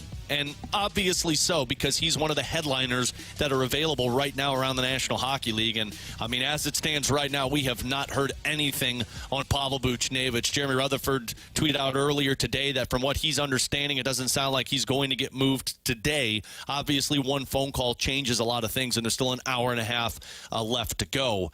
But when you look at what Doug Armstrong has right now in front of him, you've already got the Oscar Sundqvist thing checked off of your to-do list. And I think, at least for me, that's the only pending UFA that you could look at re-signing. I know some might believe you re-sign Marco Scandella. If the price is right, I would probably be on board with that. But I would have guessed that that would have gotten done by now if that's the case. But are there areas that Doug Armstrong can do and trade for now and kind of jumpstart that offseason to-do list? Because when we talk about it, we talk about them acquiring number one defenseman to play with Colton Parayko. We talk about finding a trade for a 24, 25-year-old forward who could play in your top six. Those are the areas that if you're Doug Armstrong, you look at and say, can I jumpstart this and get somebody who I know will be here next year in one of those areas? Yeah, I think if the Blues don't end up selling off massive pieces and are looking to maybe do an off-season shopping list type of move, I think they're looking in their middle six. Can they find another winger, I would say probably is what they would be looking for, someone that's going to have some control. Think back to last year's trade deadline. Yeah, they did all the big trades where they traded Vladdy, they traded Barbashev, they traded O'Reilly, they traded, who's the fourth line center I'm forgetting about that they had last year? Oh, Achari. Yeah, Achari. Was a part of the O'Reilly deal. Like, they made a bunch of moves, and they even sent out one of their defensemen as well at the time. But they also did some shopping. They got a Jakub Vrana in a trade where I think it was like a 7th-round pick, and it was 50% salary retention. Decided, let's take a flyer on him, see if he can fit with us for next season and in the back half of last year. We saw how that experiment went. They claimed Kasperi Kapanen off of waivers from the Pittsburgh Penguins. I like the idea. Neither one of those worked, but it's buying low on somebody. You're going to have some potential roster spots available to you maybe next year. Are they going to look and buy quote-unquote, I would say. Yeah. Look to get somebody on the down low, somebody that's fallen out of favor with their team that has maybe some control left for next year. I wouldn't be shocked if we see a move where Army ends up getting someone of that ilk and just does a little check next to that for the offseason saying, okay, now we don't have to at least worry about this one spot in our middle six. And honestly, maybe we could even flip him again in the offseason if we wanted to, if he has a very strong second half. Yeah, I mean, like, for me, we're talking a hockey trade to do something like this. Like, we've talked about Jake DeBrusk and how he could make sense for the Blues. Boston's not trading Jake DeBrusk unless you're trading them Pavel Buchnevich, and that doesn't make sense for the Blues because, frankly, that doesn't make you a better team than where you are right now. I could listen to the Jacob Chychrun conversation. Ottawa apparently is shopping him. But you're going to give up a hefty price to get a Jacob Chychrun, and otherwise we would have heard of him being moved by now. Those types of deals are the deals that we're talking about to try and accomplish what you're going to be looking for in the offseason, and they just don't get done right now. That's why the Pavel Buchnevich thing was so intriguing, because you could have accomplished both of those areas if a team was willing to meet what you're asking. The hard part for the Blues right now is to get one of those offseason to-do lists done. You got to find a top six winger. Well, if you're going to get a top six winger from somebody, they're going to want a piece in return, whether it's a high draft pick, a prospect, or something that benefits them. And if you're looking for that number one defenseman, which is the other area we're talking about, there's only one available right now, and it's Jacob Chychrun with Ottawa, and that's another hockey trade. So there are items you can do. There are players that could be available, but as it stands right now, that might be why it's smart for them to hold on to what they have and see what the offseason holds. Because if teams aren't happy to meet them now, are they willing to re-engage the hefty price that Doug Armstrong is placing in the offseason, like what the Winnipeg Jets accomplished with the LA Kings? Because that's how you acquire players that jump right in and make you better right away. And to your point on Chychrun and like a hockey trade, we haven't really seen anything really creative come down yet today. No, we not at all. And some of those take a long time to get kind of finalized, where it ends up taking till we get probably even an hour. But you now. At least hear rumblings of it. Yeah. You know? And, well, I wouldn't expect that from Doug Armstrong, though, because we know Army keeps everything very tight to the chest. The fact that we heard a report yesterday about Pavel Buchnevich's name kind of starting to fall out of the trade speculation, I was like, well, I typically never hear that, So I think that if we're not hearing anything, at least centering around the Blues, I don't think that means they're not doing anything. I think Army's pretty active probably today, but he just keeps everything tight to the chest to where it doesn't leak out. But because we haven't seen anything creative yet today, and all we're seeing is the rental players go off the market, if something does come out that is going to be of that, whether it be the Chikrin front, a creative hockey trade, if it's trading Buch or if it's someone with term like Brandon Saad or a Kevin Hayes type deal, Hayes' name has surprisingly been in the rumor mill lately. I don't think you're going to see that for another hour. I think once you get to 1:30, that's when you now start to see these teams, they're getting a little bit desperate. You're starting to see a little bit more creativity come to the forefront of what their thought process is to get deals done.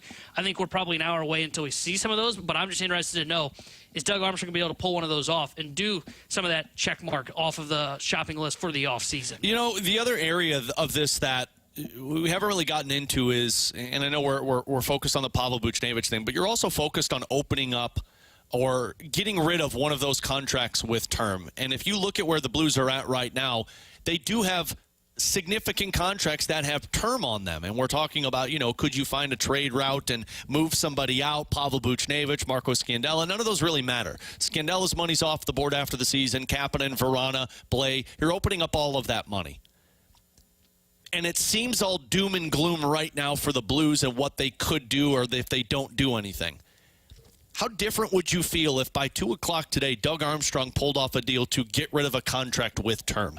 Any contract that you're talking about right now, it could be Kyrou, Saad, Hayes, any of the defensemen. If you find out that at 2 o'clock a contract with term was moved, how different do you feel? I think I'd probably view it as a win for the St. Louis Blues at the deadline. And I don't know, depending on what contract is moved, like if they end up moving, and I don't think this would happen, but a Falk or a Torrey Krug contract, one that they were clearly looking to move in the offseason was Torrey Krug at $6.5 million. You feel a little bit better because you're able to get out of one of those contracts. And you at least provide more flexibility for a couple of years. Do I think they're going to be able to do that? No, but I would say that's a win for Doug Armstrong. I wouldn't view that as a need at the deadline. I always go into whether it be the trade deadline, the offseason, is saying, here's what the team needs to do to check things off on my checklist for how I'm going to grade what they did. And then I think there's a category of wants. And I think right now the list of needs for Doug Armstrong is basically trade Marco Scandella. Wants is probably get a massive haul for Pavel Buchnevich. Wants is probably trade off a contract that's got some term to it. And one is probably add someone that would come into our top 6 as a winger for next year that's got some control.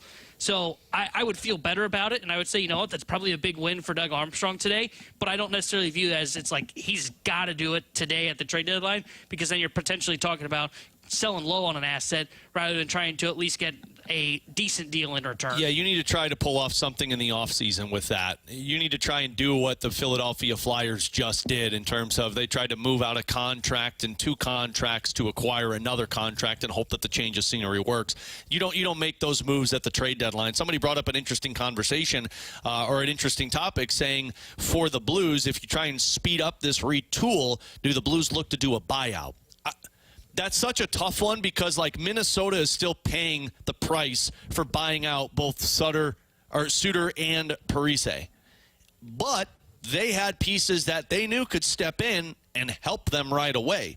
If you buy out one of these players that we're talking about with the high term, do you have the pieces that step in, and are you willing to pay the price down the stretch? Doug Armstrong said it in that press conference. He's not afraid to buy somebody out. He has not done that, but he said, I'm not afraid to buy somebody out. And to that point of that text of would they look to a buyout, they wouldn't do it in season. No, that's an off-season move. It's an off-season move. There's a window for it, too. But I think the number one thing that Army's getting a gauge on today, and there seem to be multiple reports that have said this. We heard Elliot Friedman a couple weeks ago.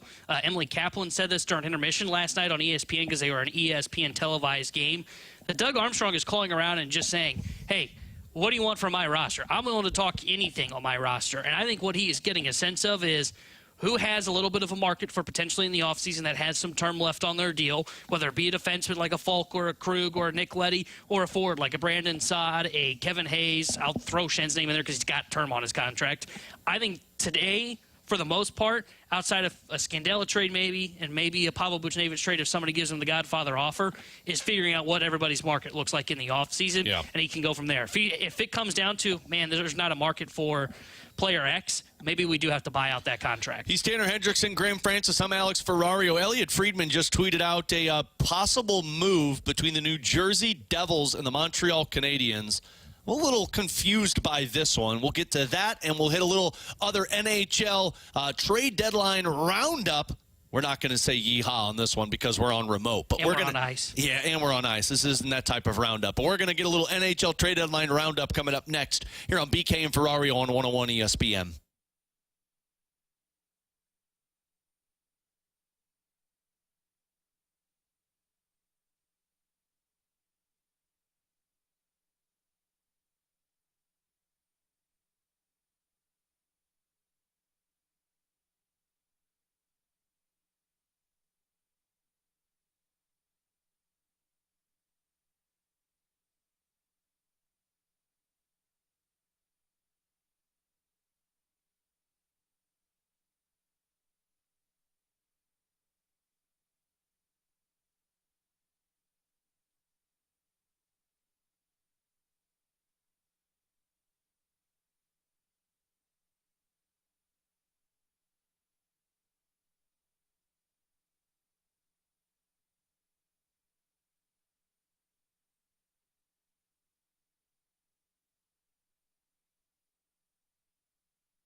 Grant Francis here with a SportsCenter update brought to you by Saliga Heating and Cooling. The NHL trade deadline is today. The Blues have yet to make a notable move. The only move they've made so far is sending Malcolm Subban to Columbus in exchange for future considerations. Some big moves around the league. Last night, Jake Guentzel was traded from Pittsburgh to Carolina. Today, Tyler Toffoli was traded from New Jersey to Winnipeg. Much more to happen still surely today before the deadline at 2 o'clock. Blues were in action last night. They fell 4-1 in New Jersey. They look to bounce back on this road trip as they head to Madison Square Garden tomorrow. Pregame will be at 5:30. Puck drop at 6:30 here on your home of the Blues, 101 ESPN. I'm Grant Francis. The SportsCenter update's been brought to you by Saliga Heating and Cooling, an independent American Standard heating and air conditioning dealer.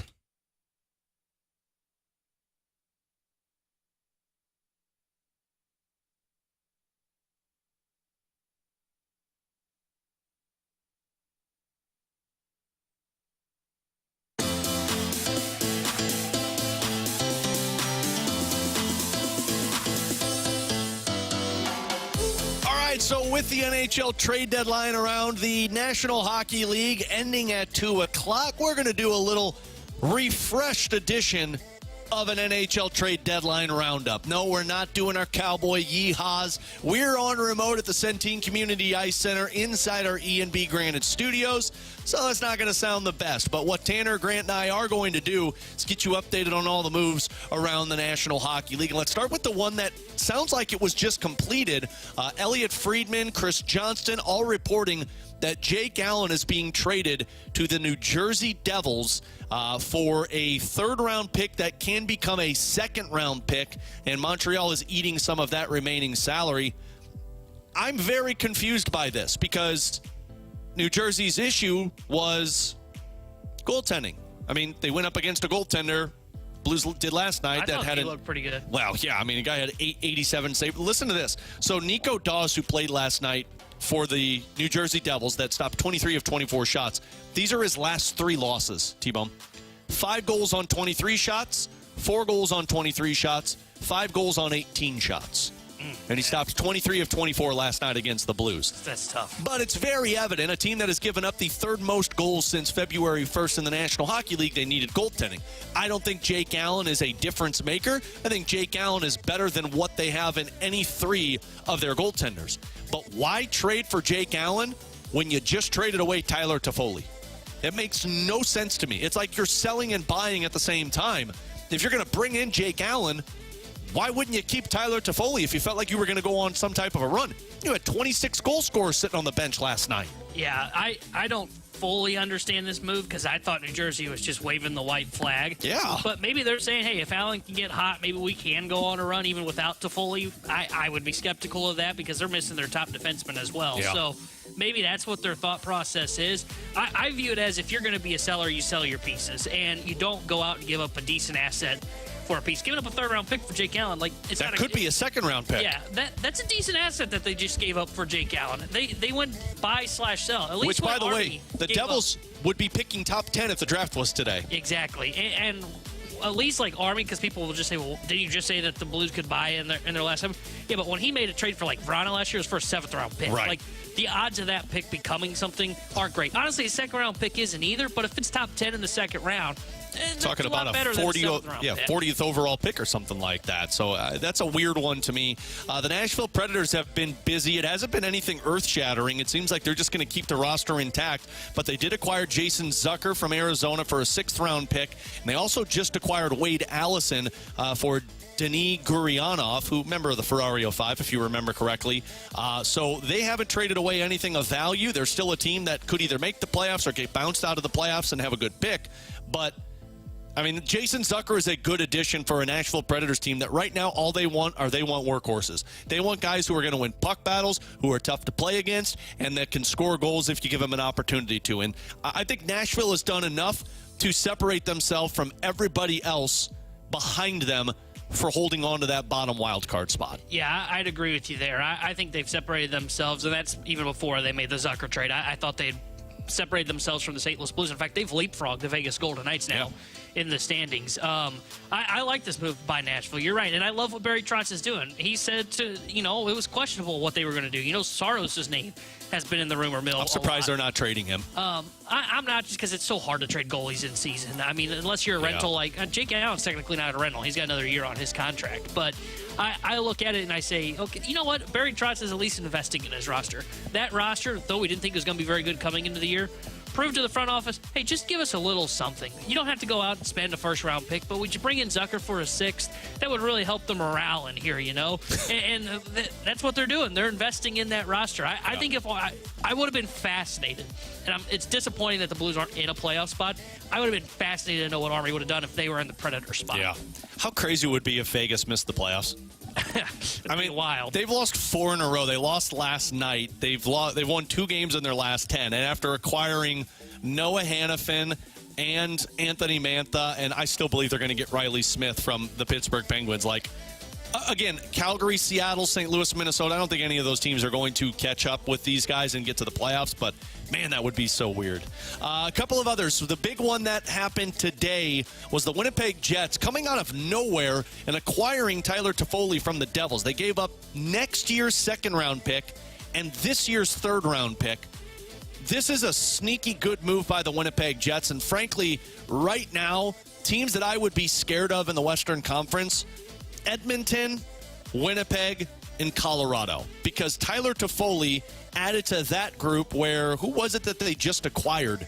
Why am I blanking on the name right now? The Winnipeg Jets acquired, I'll figure it out as we move along, but adding a Tyler Toffoli who is playing your second or third line wing, Winnipeg Jets got better, and I'm very surprised the New Jersey Devils, as we just spoke of, decided to trade Toffoli away. Yeah, my biggest takeaway from that trade, for the Toffoli trade, who was the number 1 target on all trade boards, number 1 available player on trade boards coming into this, was the fact that that it got a second-round pick and a third-round pick. Yeah. And the second-round pick's not even this year, it's next year. Yeah. It just tells me that the for price... an almost 30-goal scorer. Yeah, it tells me the price on these rentals, man, it's not very high. Teams saw it. We saw this with the Guentzel trade last night. That was an underwhelming package that Pittsburgh got in return. And it tells me that, man, it's a lot easier to go out and get a rental than it's going to be to go get a Pavel Buchnevich, because those teams that have the rentals basically are looking at going, crap, we have to get something. Yeah, just give me something. And they're caving. And that's why when we talked about Barry Trotz's comments last week, man, he's crazy if he thought the asking price for these guys was too high, because I have not been overwhelmed by anything that's been given up for a rental, and we just did have another trade come across.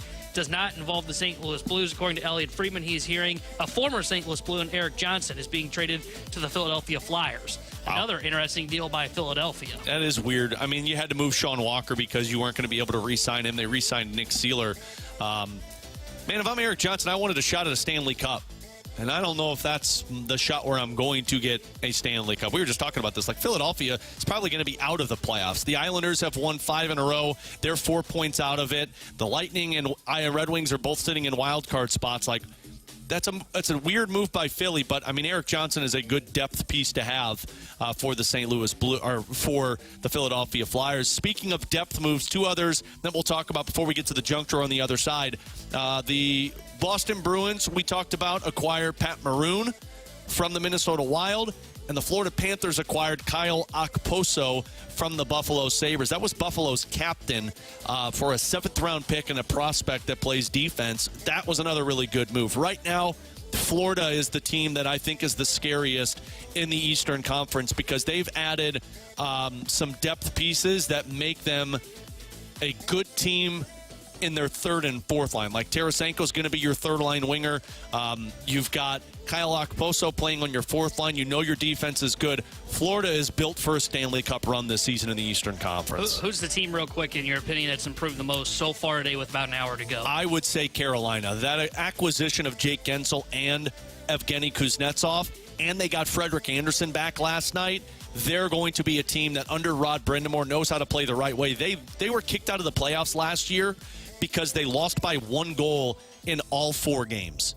Now, and 2 of them were in overtime. Now you've got a guy who is a pure goal scorer in Jake Guentzel. And look, Evgeny Kuznetsov is a risk, but if Evgeny Kuznetsov refines his game, you're talking about a difference maker in a playoff run. That was a big reason why Washington won the Cup back in 2018. So Carolina in the Eastern Conference is the team I would say watch out for. And then the Winnipeg Jets are the team that really has sparked my interest, because if you get Connor Hellebuck, he's night and day better than any goaltender in the Western Conference. Yeah, I really like, to your point, I love what the Hurricanes did. I remember last year they were the team that kind of disappointed. Yeah. What it was, they need to add something, and they did nothing. This year they ended up making 2 big splashes that I really like. And Winnipeg, I like the Toffoli ad by Winnipeg. That's a good ad for the Jets, but I think the Hurricanes are by far, so far, the winners of the trade deadline. Man, if Eric Johnson gets a 4th-round pick, that's what the Flyers are trading for Buffalo. Marco Scandella should be able to get you a 3rd-round pick. Yeah, there's been a cut, like Edmondson got traded for a 3rd. Ilya Lyubushkin got traded for a 3rd, which, like, what the hell? I would think, and Scandella's played well. Johnson, been really good.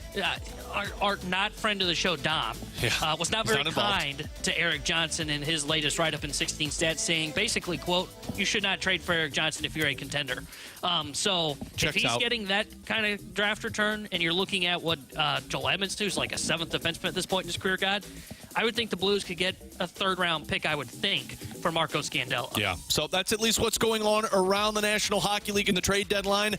We are almost an hour away from that 2 o'clock buzzer that ends the trade deadline around the National Hockey League. Keep in the back of your mind, though, that sometimes trades come through at the last minute, and they have to go through the NHL headquarters and get approved. So if at 2 o'clock no trades have been done, there still is a chance that something could come out. So just make sure you have it locked here to 101 ESPN. Of course, Jeremy Rutherford on The Athletic, at JP Rutherford on Twitter. And also a reminder, Doug Armstrong speaks at 2:30 today, and the Fast Lane will carry that. We'll take a break, come back. The Junk Drawer next here on 101 ESPN.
here with the Junk Drawer. We've got Chris Kerber on the other side. T-Bone, what do you got? Guys, how would you like to spend a lot of money, $2,500, for a airless basketball? How does that sound? Why would I want an airless? Like, I'm buying an airless basketball for $250,000? But here's the catch. It's airless because it's a 3D printed airless basketball by Wilson. And it is clear. So here's kind of what it looks like. It's clear to where it's shaped like a basketball with just a bunch of holes and you can see through it. But it bounces like a basketball. It's a 3D printed basketball. It's just an airless ball. And it's for $2,500, $2,500? Yep. That's stupid. Yeah, you know how much I could buy for $2,500 and to buy a basketball that I can see through? Yeah. That's stupid. Yeah, I don't fully understand why we had to make this. Hey, I do want to just play. I do want to get one, though, just so I can see, like, if it's like a real basketball. Yeah, I mean, it'd be cool, like, the first time you bounce it, but then, like, after I bounce it for the first time, I'm like, damn, that's really cool. I spent $2,500 on this. Yeah. This makes no sense. Okay, I have a question. Yes, all questions. There's no dumb questions here. I did just Google this, so I'm not saying I found this from a reliable source, but I was curious. A professional FDM 3D printer starts around $2,500. So if I can buy a whole 3D printer for $2,500, why would the basketball cost $2,500? Well, I'm sure. Well, honestly, I have no idea why. Because I don't know. Don't you need like something specific else to add to the 3D printer? You have to buy like the certain thread or whatever that is to make items with the 3D printer. But it's just plastic, right? Like, I can't imagine that the thread's going to be that expensive if I'm spending $2,500 on the machine. I don't know what it is. I think Grant's right. It's plastic, but I don't know. Someone said really there's no noise when you bounce it. Cool. Oh. Okay, so I could beat you in one-on-one when the lights are out. And well, no. Now I can go outside and I can play forever because you know what? The neighbors won't hear the ball bouncing. That's so stupid. If you spend $2,500 on this, just Venmo it to me, and I'll spend it in a better position. You DM me on Twitter at T-Bone101 ESPN if you can find me. My Twitter's kind of broken. Venmo it our way. No, just invite me because I want to come play with the basketball. I want to know what it's like. Chris Kerber joins us from New York next on BK and Ferrario on 101 ESPN.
Hey, folks, Chris Kerber here. And listen, for the last little while, you've heard me talking about Classic Air Care. You want to know one of the reasons that I'm doing it? This company takes care of its employees. When you go in and you meet with them and you find out maybe that there's a heating or air conditioning company that's about to go out of business, well, sometimes they take over that business. They keep the employees, as many as they can. They let those employees keep the tenure. So if somebody was working 20 years for a local heating and air conditioning company that's now under the umbrella of Classic Air Care, they even put their whole logo on the shirt, and they keep the years of tenure that they've been working. So it's really a special place. Now, when you do that, you know that then they're going to take pride in the work that they do when they come to your house. That's why Classic Air Care is important in the community. You can book online. You can go to classicaircare.com. And you can also call them to set up an appointment, whether it's a repair, a complete new furnace with winter not being over, or you want to get your air conditioner up and running and checked out before the summer hits. Call Classic Air Care or set up your appointment online at classicaircare.com.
We're back here on BK and Ferrario alongside Tanner Hendrickson and Graham Francis. I'm Alex Ferrario out at the Centene Community Ice Center inside our E&B Granite Studios as we are less than an hour away from the NHL trade deadline. We've already seen some moves take place. Obviously nothing that has been involved with the St. Louis Blues other than Malcolm Subban, who was traded earlier this morning to the Columbus Blue Jackets for future considerations. And now we head out to New York to catch up with the voice of the Blues, Chris Kerber, who will be on the call tomorrow night when the Blues take on the Boston Bruins, the New York Rangers tomorrow night, which will be a 6:30 puck drop. First Community Credit Union pregame beginning at 5:30. Kerbs, happy trade deadline day to you, sir.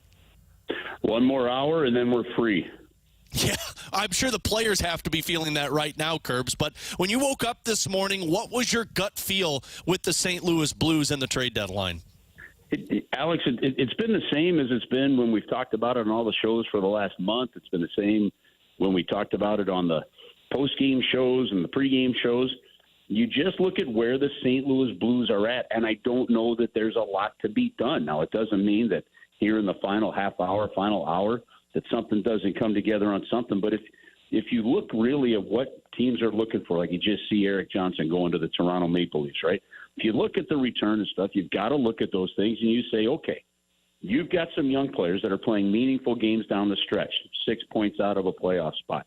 Those are important learning curves. Those are important games for those guys to learn how to play, right? Do you trade a guy to get a sixth-round draft pick, a fifth-round draft pick, right, that isn't going to impact your roster for 5, maybe 6 years? You know, I don't know that you do, you know. So in some respects, maybe you look at your own, some of your own UFAs as a rental, like some of these other teams are doing. So I'm not all that surprised at where they're at, because I think you have to still keep in mind the big picture. And the big picture is what Doug Armstrong said a year ago, which is how they are building for 2-3 years down the road, and that is a process that takes some time. And Kerbs, doesn't it feel like this trade deadline is more of just setting up conversations for the offseason if you're Doug Armstrong? Because if he does want to move on from anybody that may have term, like Kevin Hayes' name has been in the rumor mill a little bit, it feels like now is the time just to start those conversations that really pick up once he gets to the offseason. Yeah, sometimes that happens, Tanner. Something doesn't come to fruition at the trade deadline. You get into the offseason. So here's the important thing that happens. So all these teams are making all these moves, and they're going to go for it, right? And 7 to 10 days into the first round of the playoffs, 8 more teams are joining the ranks of the disappointed, right? So you now have 24 teams that weren't good enough to either make the playoffs or get out of the first round. Then a little while after that, you get another 4 that end up joining you. You know, and in a real hurry, you see whether or not some of these moves work, didn't work, whatever it may be. The deals that you're talking about, Tanner, are more of those hockey-related deals. The kind of deals where you saw Eric Johnson get traded for Kevin Shattenkirk and Chris Stewart, those kind of things. Those deals tend to be consummated in the offseason. The trade for Ryan O'Reilly is a great example because that's where people know where they are. That's where the cap hasn't even been set in terms of your final budget of what you might have on your roster, and you can make some more moves, things like that. So, yeah, sometimes those things do start now, and they don't finish till later, you know, but you just don't see too many, hockey deals done at this time of the year. And one of the, unless it's between two teams sometimes that are out of it, like, you know, for example, go back and look at some of what you would consider like blockbuster trades, and NHL Network had some of those on, like the trade for Pavel Bure from the Florida Panthers. And you look at all the players and the picks he got back, and none of them, 5 of them, none of them really turned into much, right? So, you know, it's a bit of a crapshoot, and sometimes when you got what you know in your hand, it's better than 2 in the bush. And Kerbs, to that point, when I saw the return for Jake Guentzel between Carolina and Pittsburgh last night, it made me feel like, look, if there's a deal to be made with Pavel Buchnevich, I don't know if I want to do it at this trade deadline, because seeing the first-round pick that wasn't even a first-round pick, they have to make the Stanley Cup final to get there. Michael Bunting is a good player, but it's not the same as Jake Guentzel, and the prospects weren't expected to be anything of significance. It puts the Blues in a spot that I appreciate that Doug Armstrong has the price set at a high price if you want to trade for Pavel Buchnevich, and unless you're matching it, he's not making the deal. So, okay, I'll say it again. Somebody has to explain to me why that's even a thing. You know, there's only one scenario that I think presents itself as to whether or not I guess I should say 2, whether or not you would move a Pavel Buchnevich. One, somebody offers you something sick, stupid, that, you know, they give you the Godfather offer. They made him an offer he couldn't refuse, right? The other one is if you put feelers out to Pavel's representatives and you realize that they don't want to sign here long term. And you can't even sign him to an extension at the moment, right? That would be the only other reason, because then you're trading a guy that has some term of another year at a very reasonable price for the kind of player that he is. But guys, and this is just my opinion on this, I'm going to interview Doug Armstrong, and I'll bring this up when I interview him here in about an hour, and I'm going to put the interview up on Curbside Reaction. When you look at where he wants to be next year and the year after, you're talking about a top 6 forward that can play every aspect of the game and get you 70-plus points at a rate of $5-point-something million a year right now. Trust me, if you could move him now for a first-round pick, there's a dang good chance you could move him next year for a first-round pick. You know, so to me, I have never, and I still could be proven horrifically wrong here in the next hour, I haven't bought into these Buchnevich rumors one bit, because I just haven't seen the sense of it and what it means. To me, and I do agree with Jeremy Rutherford, if you move Pavel Buchnevich, you start to go from a retool to a rebuild, you know, depending on that return, because I see some other veterans saying, okay, I'm not in for this long haul, see if you can move me. Curbs, that's what I was just going to ask you. I understand the sense that if they trade Pavel Buchnevich, how it can be viewed as them going in the direction of a rebuild. I personally, the way I would view it is I would wait to see what happens. If it happens today, what happens in the offseason? Because maybe they flip those assets that they get and then they upgrade. Would you completely buy into the notion that it is a full rebuild for the St. Louis Blues and Army has changed his mind on the timeline if Buchnevich is traded, or if it is somebody else that maybe surprises us? Tanner, I don't know that you can say that definitively until you knew what the return was. You know, for example, moving in Eric Johnson for like a Shattenkirk and a Stewart, right? That didn't set you back, okay? That actually helped you move forward. And so if you are going to make a hockey trade with a guy like Pavel Buchnevich, you can make it in a trade that helps you move forward. You traded Patrick Berglund and the other guys, Savoka, and those guys involved in the trade to Buffalo, you know, for Ryan O'Reilly. It moved you forward. So you can make hockey trades that move you forward that I don't think changes the definition of a retool to a rebuild. And I still look at it, and there's so many different ways you can debate this, but the reality of it is you're 63 games into the season, you have one less win than the Vegas Golden Knights. Had you beaten, and there's several games obviously, but had you won just the last game you played, you'd be 4 points out of a playoff spot, trailing 2 teams by 4 points with 19 games to go. You're right in it. You're doing that. with Thomas, with Kyrou, with Buchnevich, with Shen, with Neighbors, with Parayko and Falk and those guys. And the biggest reason you're doing that is you have the one thing that is just the biggest, to me, the hardest thing to get, and you've got goalies, right? You have 2 goalies.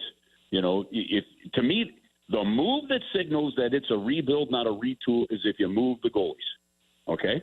Not so much one of the forwards. You move the goalies, you're going to be hunting for a while. And so I'm not – I don't think that moving one guy has to totally assign that definition. You just got to continue to get more years under the belt of some of these guys and bring some of the talent in. And unfortunately, that does take time.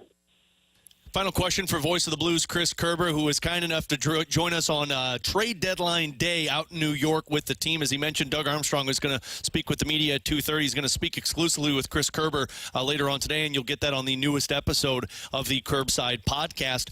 Kerbs, looking at this roster, another loss for the team. They have 3 wins in their last 10 games.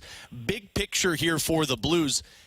Does it feel like this team does need some type of overhaul going into next season?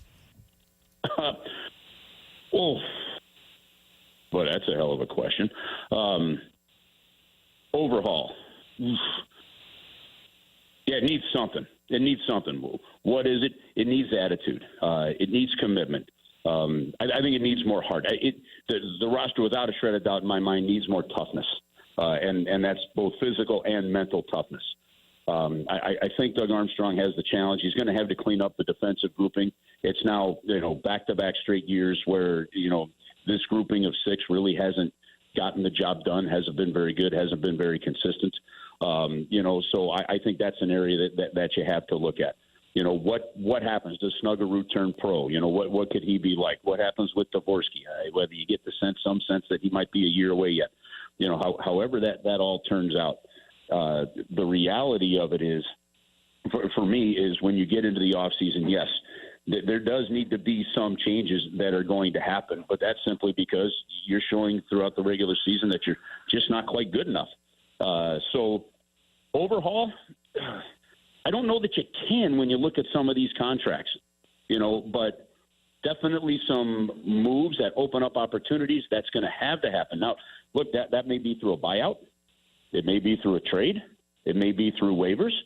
But because of the no-trade clauses and the different styles of no-trade clauses that some of these players have, Doug Armstrong may have to exercise some others of those options in order to make some of the adjustments he wants to make. It's all at his disposal, and we'll just have to see if he continues to adapt with the times.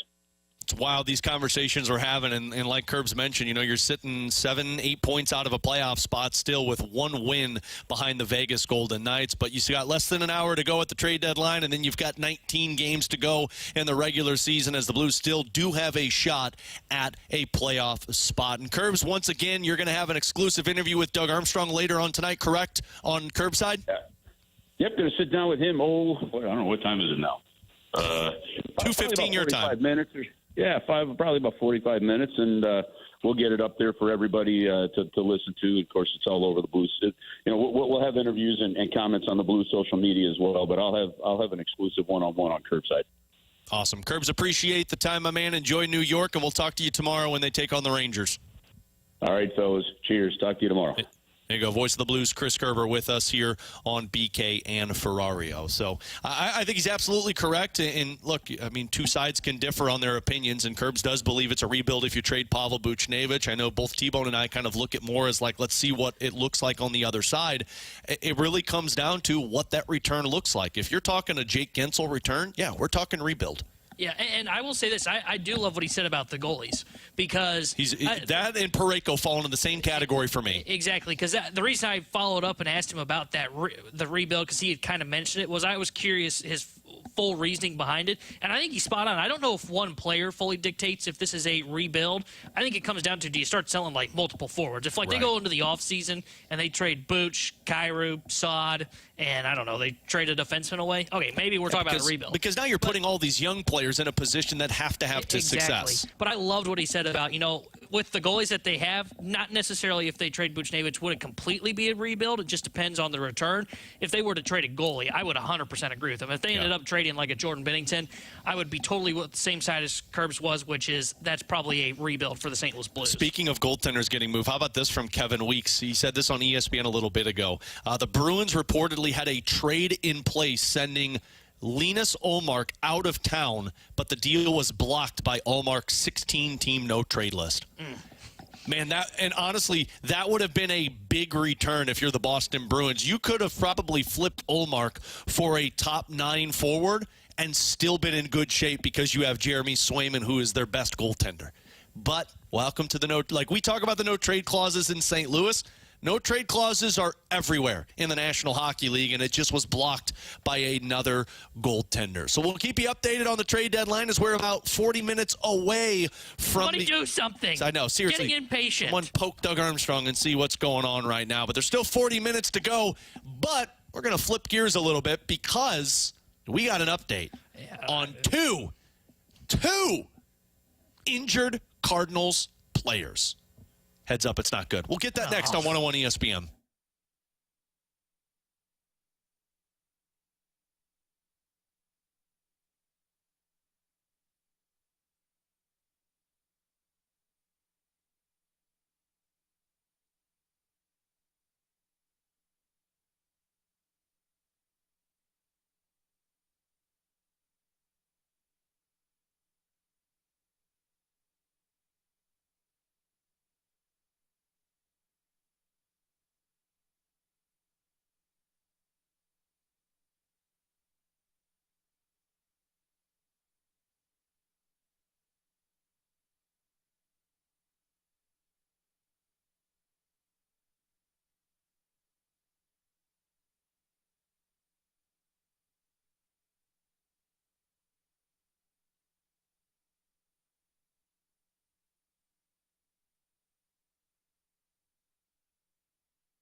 It's time to fly down to Florida for a spring training report on 101 ESPN. Presented by E&P Granite, Brooke, Jamie, Curbs, and Bernie Federko's choice for countertops and cabinets. You remember that Simpsons meme GIF that you see all the time of the kid on the bus? We relate this a lot to T-Bone when he goes to Alton, Illinois with me and BK. The, I'm in danger. That's John Mozeliak, who just spoke with the media about 15 minutes ago. Alongside Tanner Hendrickson and Grant Francis, I'm Alex Ferrario. We will keep you updated on the trade deadline. Nothing going on right now, but we got to talk about this news that just came out from Jupiter. John Mozeliak was speaking with the media that said, Tommy Edman, quote, is doubtful for opening day. Recovery is not tracking on the timetable. Question for the team is how much time beyond opener Edman will need. And if that doesn't jolly your fancy. That one doesn't hurt as much because you know what? I didn't believe Mo that he's going to be ready on opening day anyway. Fair point. What's the other one? It couldn't get much worse. Oh, it here. could get worse. So Lars Nootbaar, who went in for a CT scan of his torso and ribs, you remember it was an odd twisting catch in the outfield, just shagging fly balls. Yeah, like landed on his elbow. Well, he's got 2 non-displaced fractures in his rib cage, and it's going to take 10 to 14 days. Swinging bat during that time will be based on pain tolerance. They don't want to make things worse. Ladies and gentlemen, if you don't have good vibrations about this Cardinals team right now, I don't know what will get you excited. So at the beginning, it was, no, Tommy Edman's fine. He's just going to miss a little bit of time. Now it's Tommy Edman, your center fielder this season, is going to miss opening day and probably more. You are going to be without Lars Nootbaar, your left fielder, for the next 10 to 14 days. You can say he's going to swing the bat and, pain tolerance is going to dictate it. That just tells me you need him to swing the bat so he stays on pace. But pain tolerance means it's not going to be fully healed when he returns, and you're probably going to be without your number 1 starting pitcher.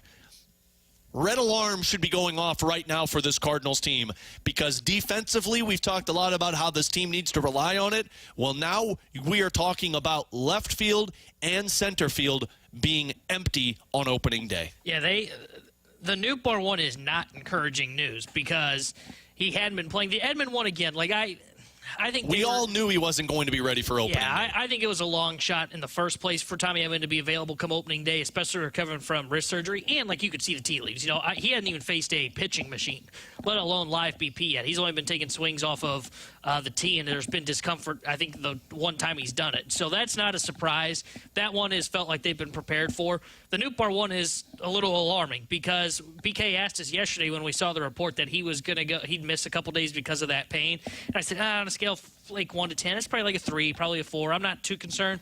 I'm still not overly concerned because this is something that will heal, and they won't rush him back. If it is something that needs more time, they're not going to have him play through broken ribs or fractured ribs. They will be careful with it. So I would say my alarm bells right now are at a 6. Just for reference, Jeff Jones tweeted this out, so credit to him, that there was a similar injury to Harrison Bader. Harrison Bader had this when he was in St. Louis in 2022. Remember, he dove for a ball. I think it was in center field, and he missed and landed on the ball. Good. And he spent 5 weeks on the IL. Now, where it's a little different was at the time we knew that he was dealing with plantar fasciitis as well. So maybe it would have been a 10 to 14 day kind of healing stint for Harrison Bader if he didn't have plantar fasciitis as well. So it's a little tough to see if that's the timeline, but it's alarming, man. It really is, because now all of a sudden I just saw that Mo said that they are going to give Alec Burleson starting reps in left field. I do not think they want Brendan Donovan in the outfield just yet. Not according to today. Today, Burleson's your DH. Michael Ciani is getting left field looked, and Victor Scott is playing center field for you. Now, to be fair, they're not carrying a bunch of players today. This is a road game. They're on the road. But I think they're going to probably split time between Alec Burleson and Brendan Donovan in left field. Now, they're going to have to start to build up Donovan's arm. Remember, he had had surgery last year to repair something in his elbow. They've been very cautious with him in spring training. They've only wanted him when he is in the field to play second. They don't want to overwork his arm, which is probably what led to him tearing that ligament or requiring surgery, was playing in the outfield. My guess is if Nootbaar is out, they will probably start Alec Burleson in left field come opening day. He will be your left fielder, Carlson your center fielder, and Walker your right fielder. And going from this, let's improve the outfield defense with Edman in center, Nootbaar in left, all of a sudden it's starting to look a lot like it did last year, and your hope is now that Alec Burleson looks to be in better shape, that he improves defensively, and Walker takes a massive step in right field as well. It's at the point now where I can't trust anything that the Cardinals say. I mean, it has gotten to that point when they tell me something, I look at it and I say, okay, sure. I haven't trusted them with the offseason.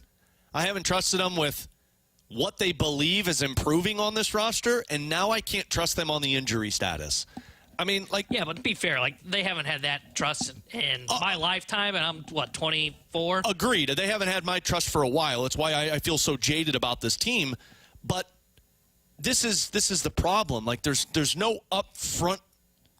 To be honest, I don't blame an organization for that 100%. Like, in the NHL, they don't even tell you the injury. Wow, no, it's a lower body. I think the injury status in the NHL is a freaking joke. But what I mean by this is, like, the Cardinals act like it's not a big deal, and then as the season goes on, it's, now he'll probably be out a week, and then the next thing you know, he's missed 2 months, and they're like, well, we thought this was going to be faster.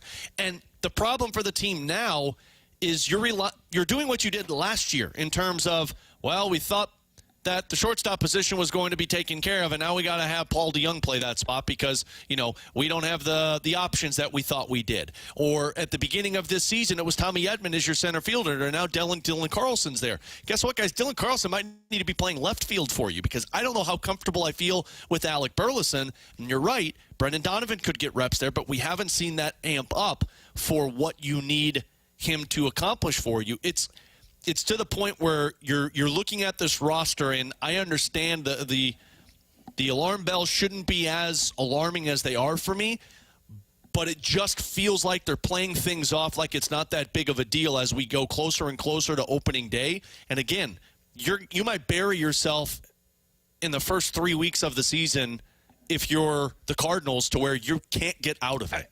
My biggest concern with this now is what the outfield defense is going to look like.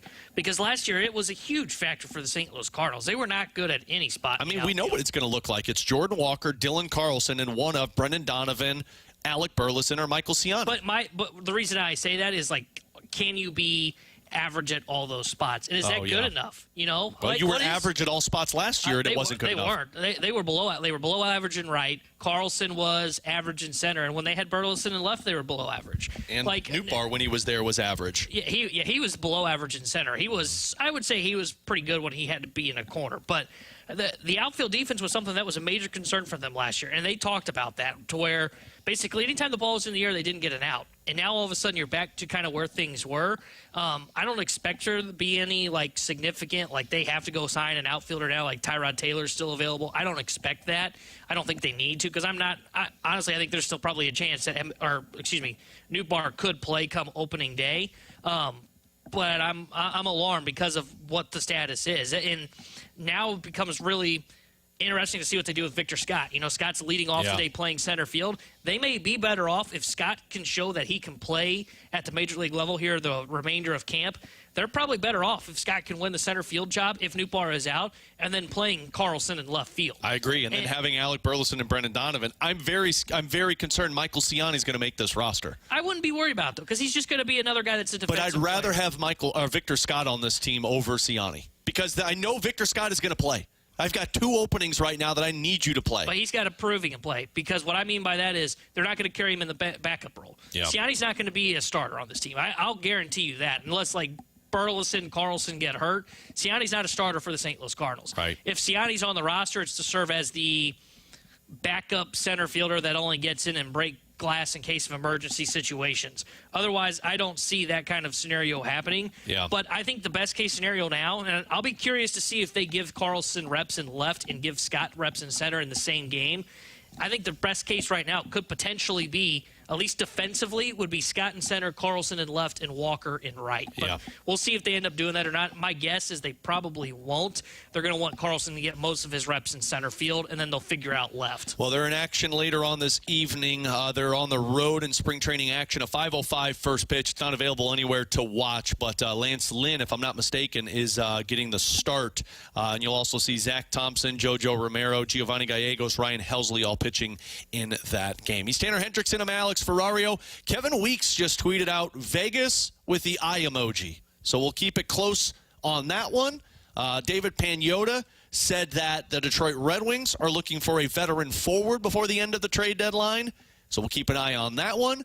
We'll keep you updated as we move along the final 30 minutes of the trade deadline in the NHL, but we'll have some fun coming up next. One's got to go. You send us 3 scenarios. We'll tell you which one's got to go here on 101 ESPN.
Grant Francis here with the Sports Center update driven by Johnny Londoff Chevrolet and Johnny Londoff Autoplex. Just about 20 more minutes of NHL trade deadline action. The deadline is at 2 o'clock Central Time. No real Blues moves so far today. They made one minor move, sending goaltender Malcolm Subban to Columbus in exchange for future considerations. We'll see if Doug Armstrong has anything else up his sleeve today. Some trades that went on that were notable throughout the last 24 hours. Jake Guentzel is headed to Carolina from Pittsburgh. Tyler Toffoli to Winnipeg. And we'll see if we get any more in the last 20 minutes here. We just heard that Matt Dumba is going to Tampa Bay from the Coyotes. So still things happening on the trade deadline. For the Blues last night in New Jersey, they fell 4-1 to the Devils. They'll look to bounce back on this road trip tomorrow as they are in New York to take on the Rangers. Pregame at 5:30, puck drop at 6:30 here on your home for the Blues, 101 ESPN. I'm Grant Francis. The Sports Center update's been driven by Johnny Londoff. Find your roads and shop 24/7 at londoff.com and londoffautoplex.com. Are you kidding me?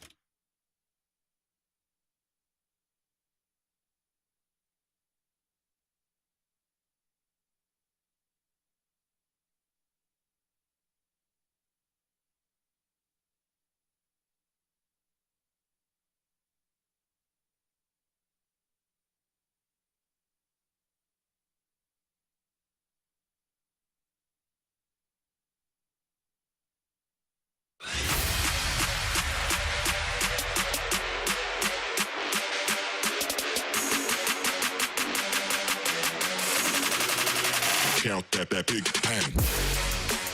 One's got to go time here on BK and Ferrario, along with Tanner Hendrickson and Graham Francis. I'm Alex Ferrario. Even with the hot trade deadline and all of the moves that are being made, we said, nope, don't care as much. We're doing One's got to go today. Well, the Amex, nothing's happening. Literally nothing is happening. So the next 15 minutes or so are going to be real exciting around the NHL if moves get done. You heard the update from Graham Francis. Matt Dumba's the next big piece to go. Rumors that Detroit's looking for some stuff. You've got the Vegas Golden Knights that Kevin Weeks used the eye emoji. So there are moves potentially that could go down between now and 2 o'clock. And again, a reminder that post 2 o'clock, some things have to go through NHL headquarters, so some get leaked out at the end of the trade deadline. But for right now, we do One's got to go. You sent us 3 scenarios. We'll tell you which one has to go. 314-399-9646. Let's start with this one, guys. NHL trade deadline, Major League Baseball trade deadline, or NFL trade deadline? I would say NFL trade deadline's got to go. Not very often. Recently, we've started to see moves happen in the NFL trade deadline, but historically, not a lot happens at the NFL trade deadline. NHL, we've seen a couple of moves that they haven't been as costly as I thought they were going to be. Like Toffoli didn't even get a first-round pick. The Guentzel deal was a little underwhelming. Baseball, you always get a star that ends up getting moved. So I would say NFL because there are times where it's not as exciting. Yeah. Grant? I was in the middle of podcasting. Thought you were in trade deadline. Sorry for that. No, for Talking me, sources. Yeah, I was just talking with my sources there for a second. Easy, Sarah Volley. Nothing to report yet, but I will say that the trade deadline for the NHL feels like a holiday for me every year. So that one's definitely staying.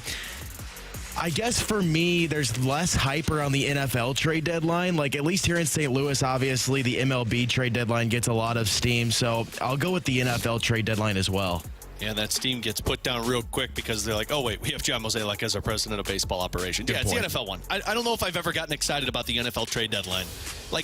NFL moves don't get you excited until the blockbuster happens. Not like the hype up to a day, because even free agency feels like it goes so quick and everybody is already signed beforehand. So it's the NFL trade deadline. One's got to go Lent edition, meaning you can't eat meat on Fridays. Fettuccine Alfredo, cheese pizza, or fish. Oh, this one's easy for me. Really? Cheese pizza.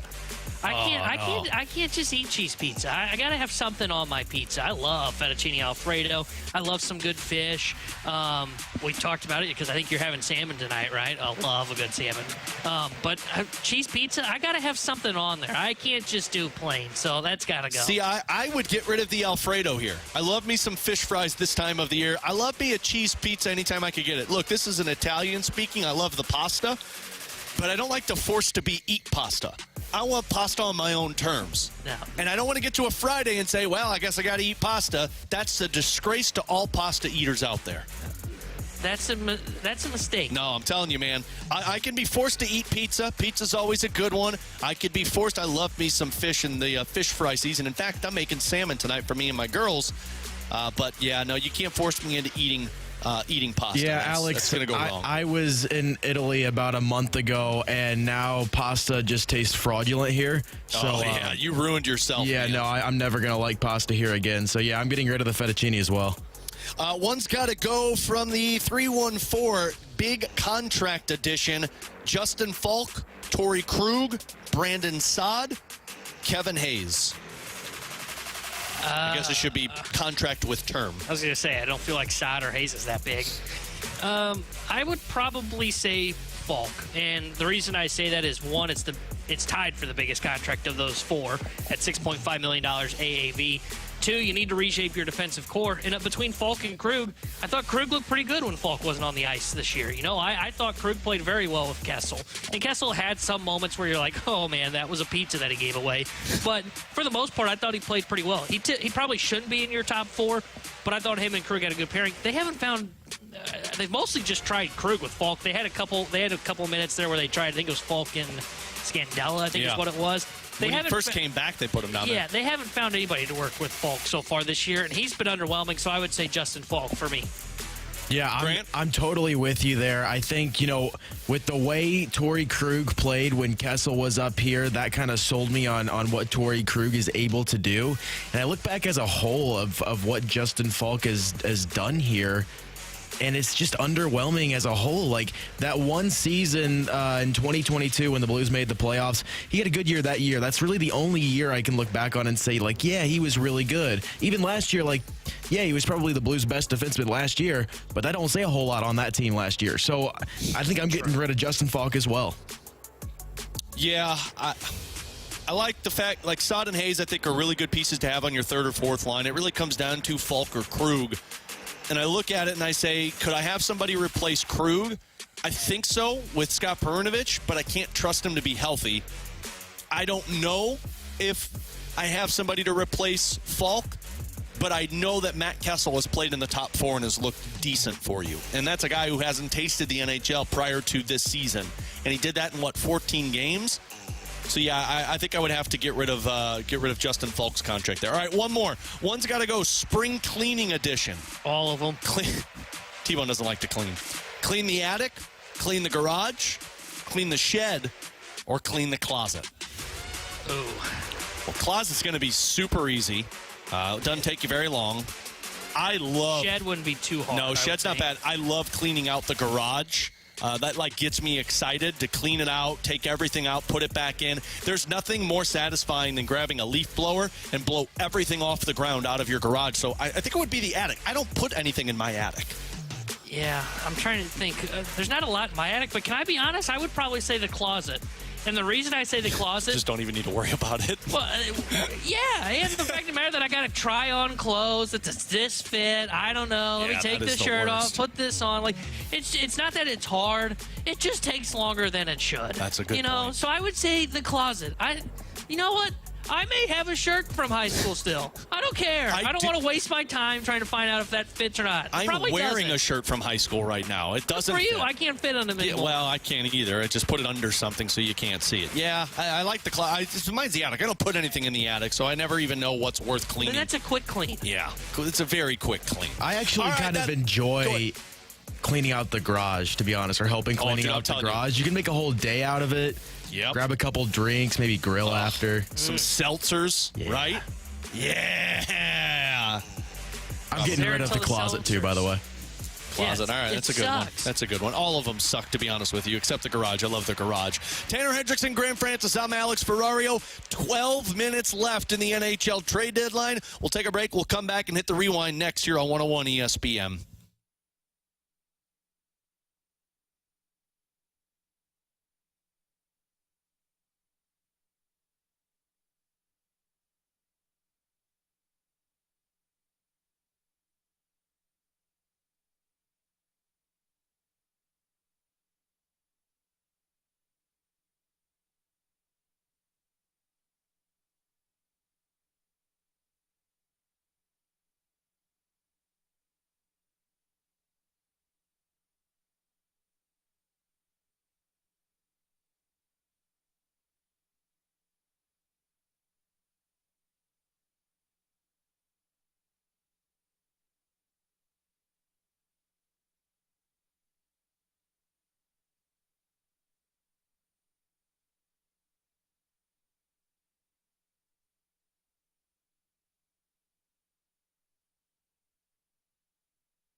Run it back with a daily rewind on BK and Ferrario. Brought to you by Gloria Loom, your home sold guaranteed realty. Selling your home begins at GloriaHasTheBuyers.com.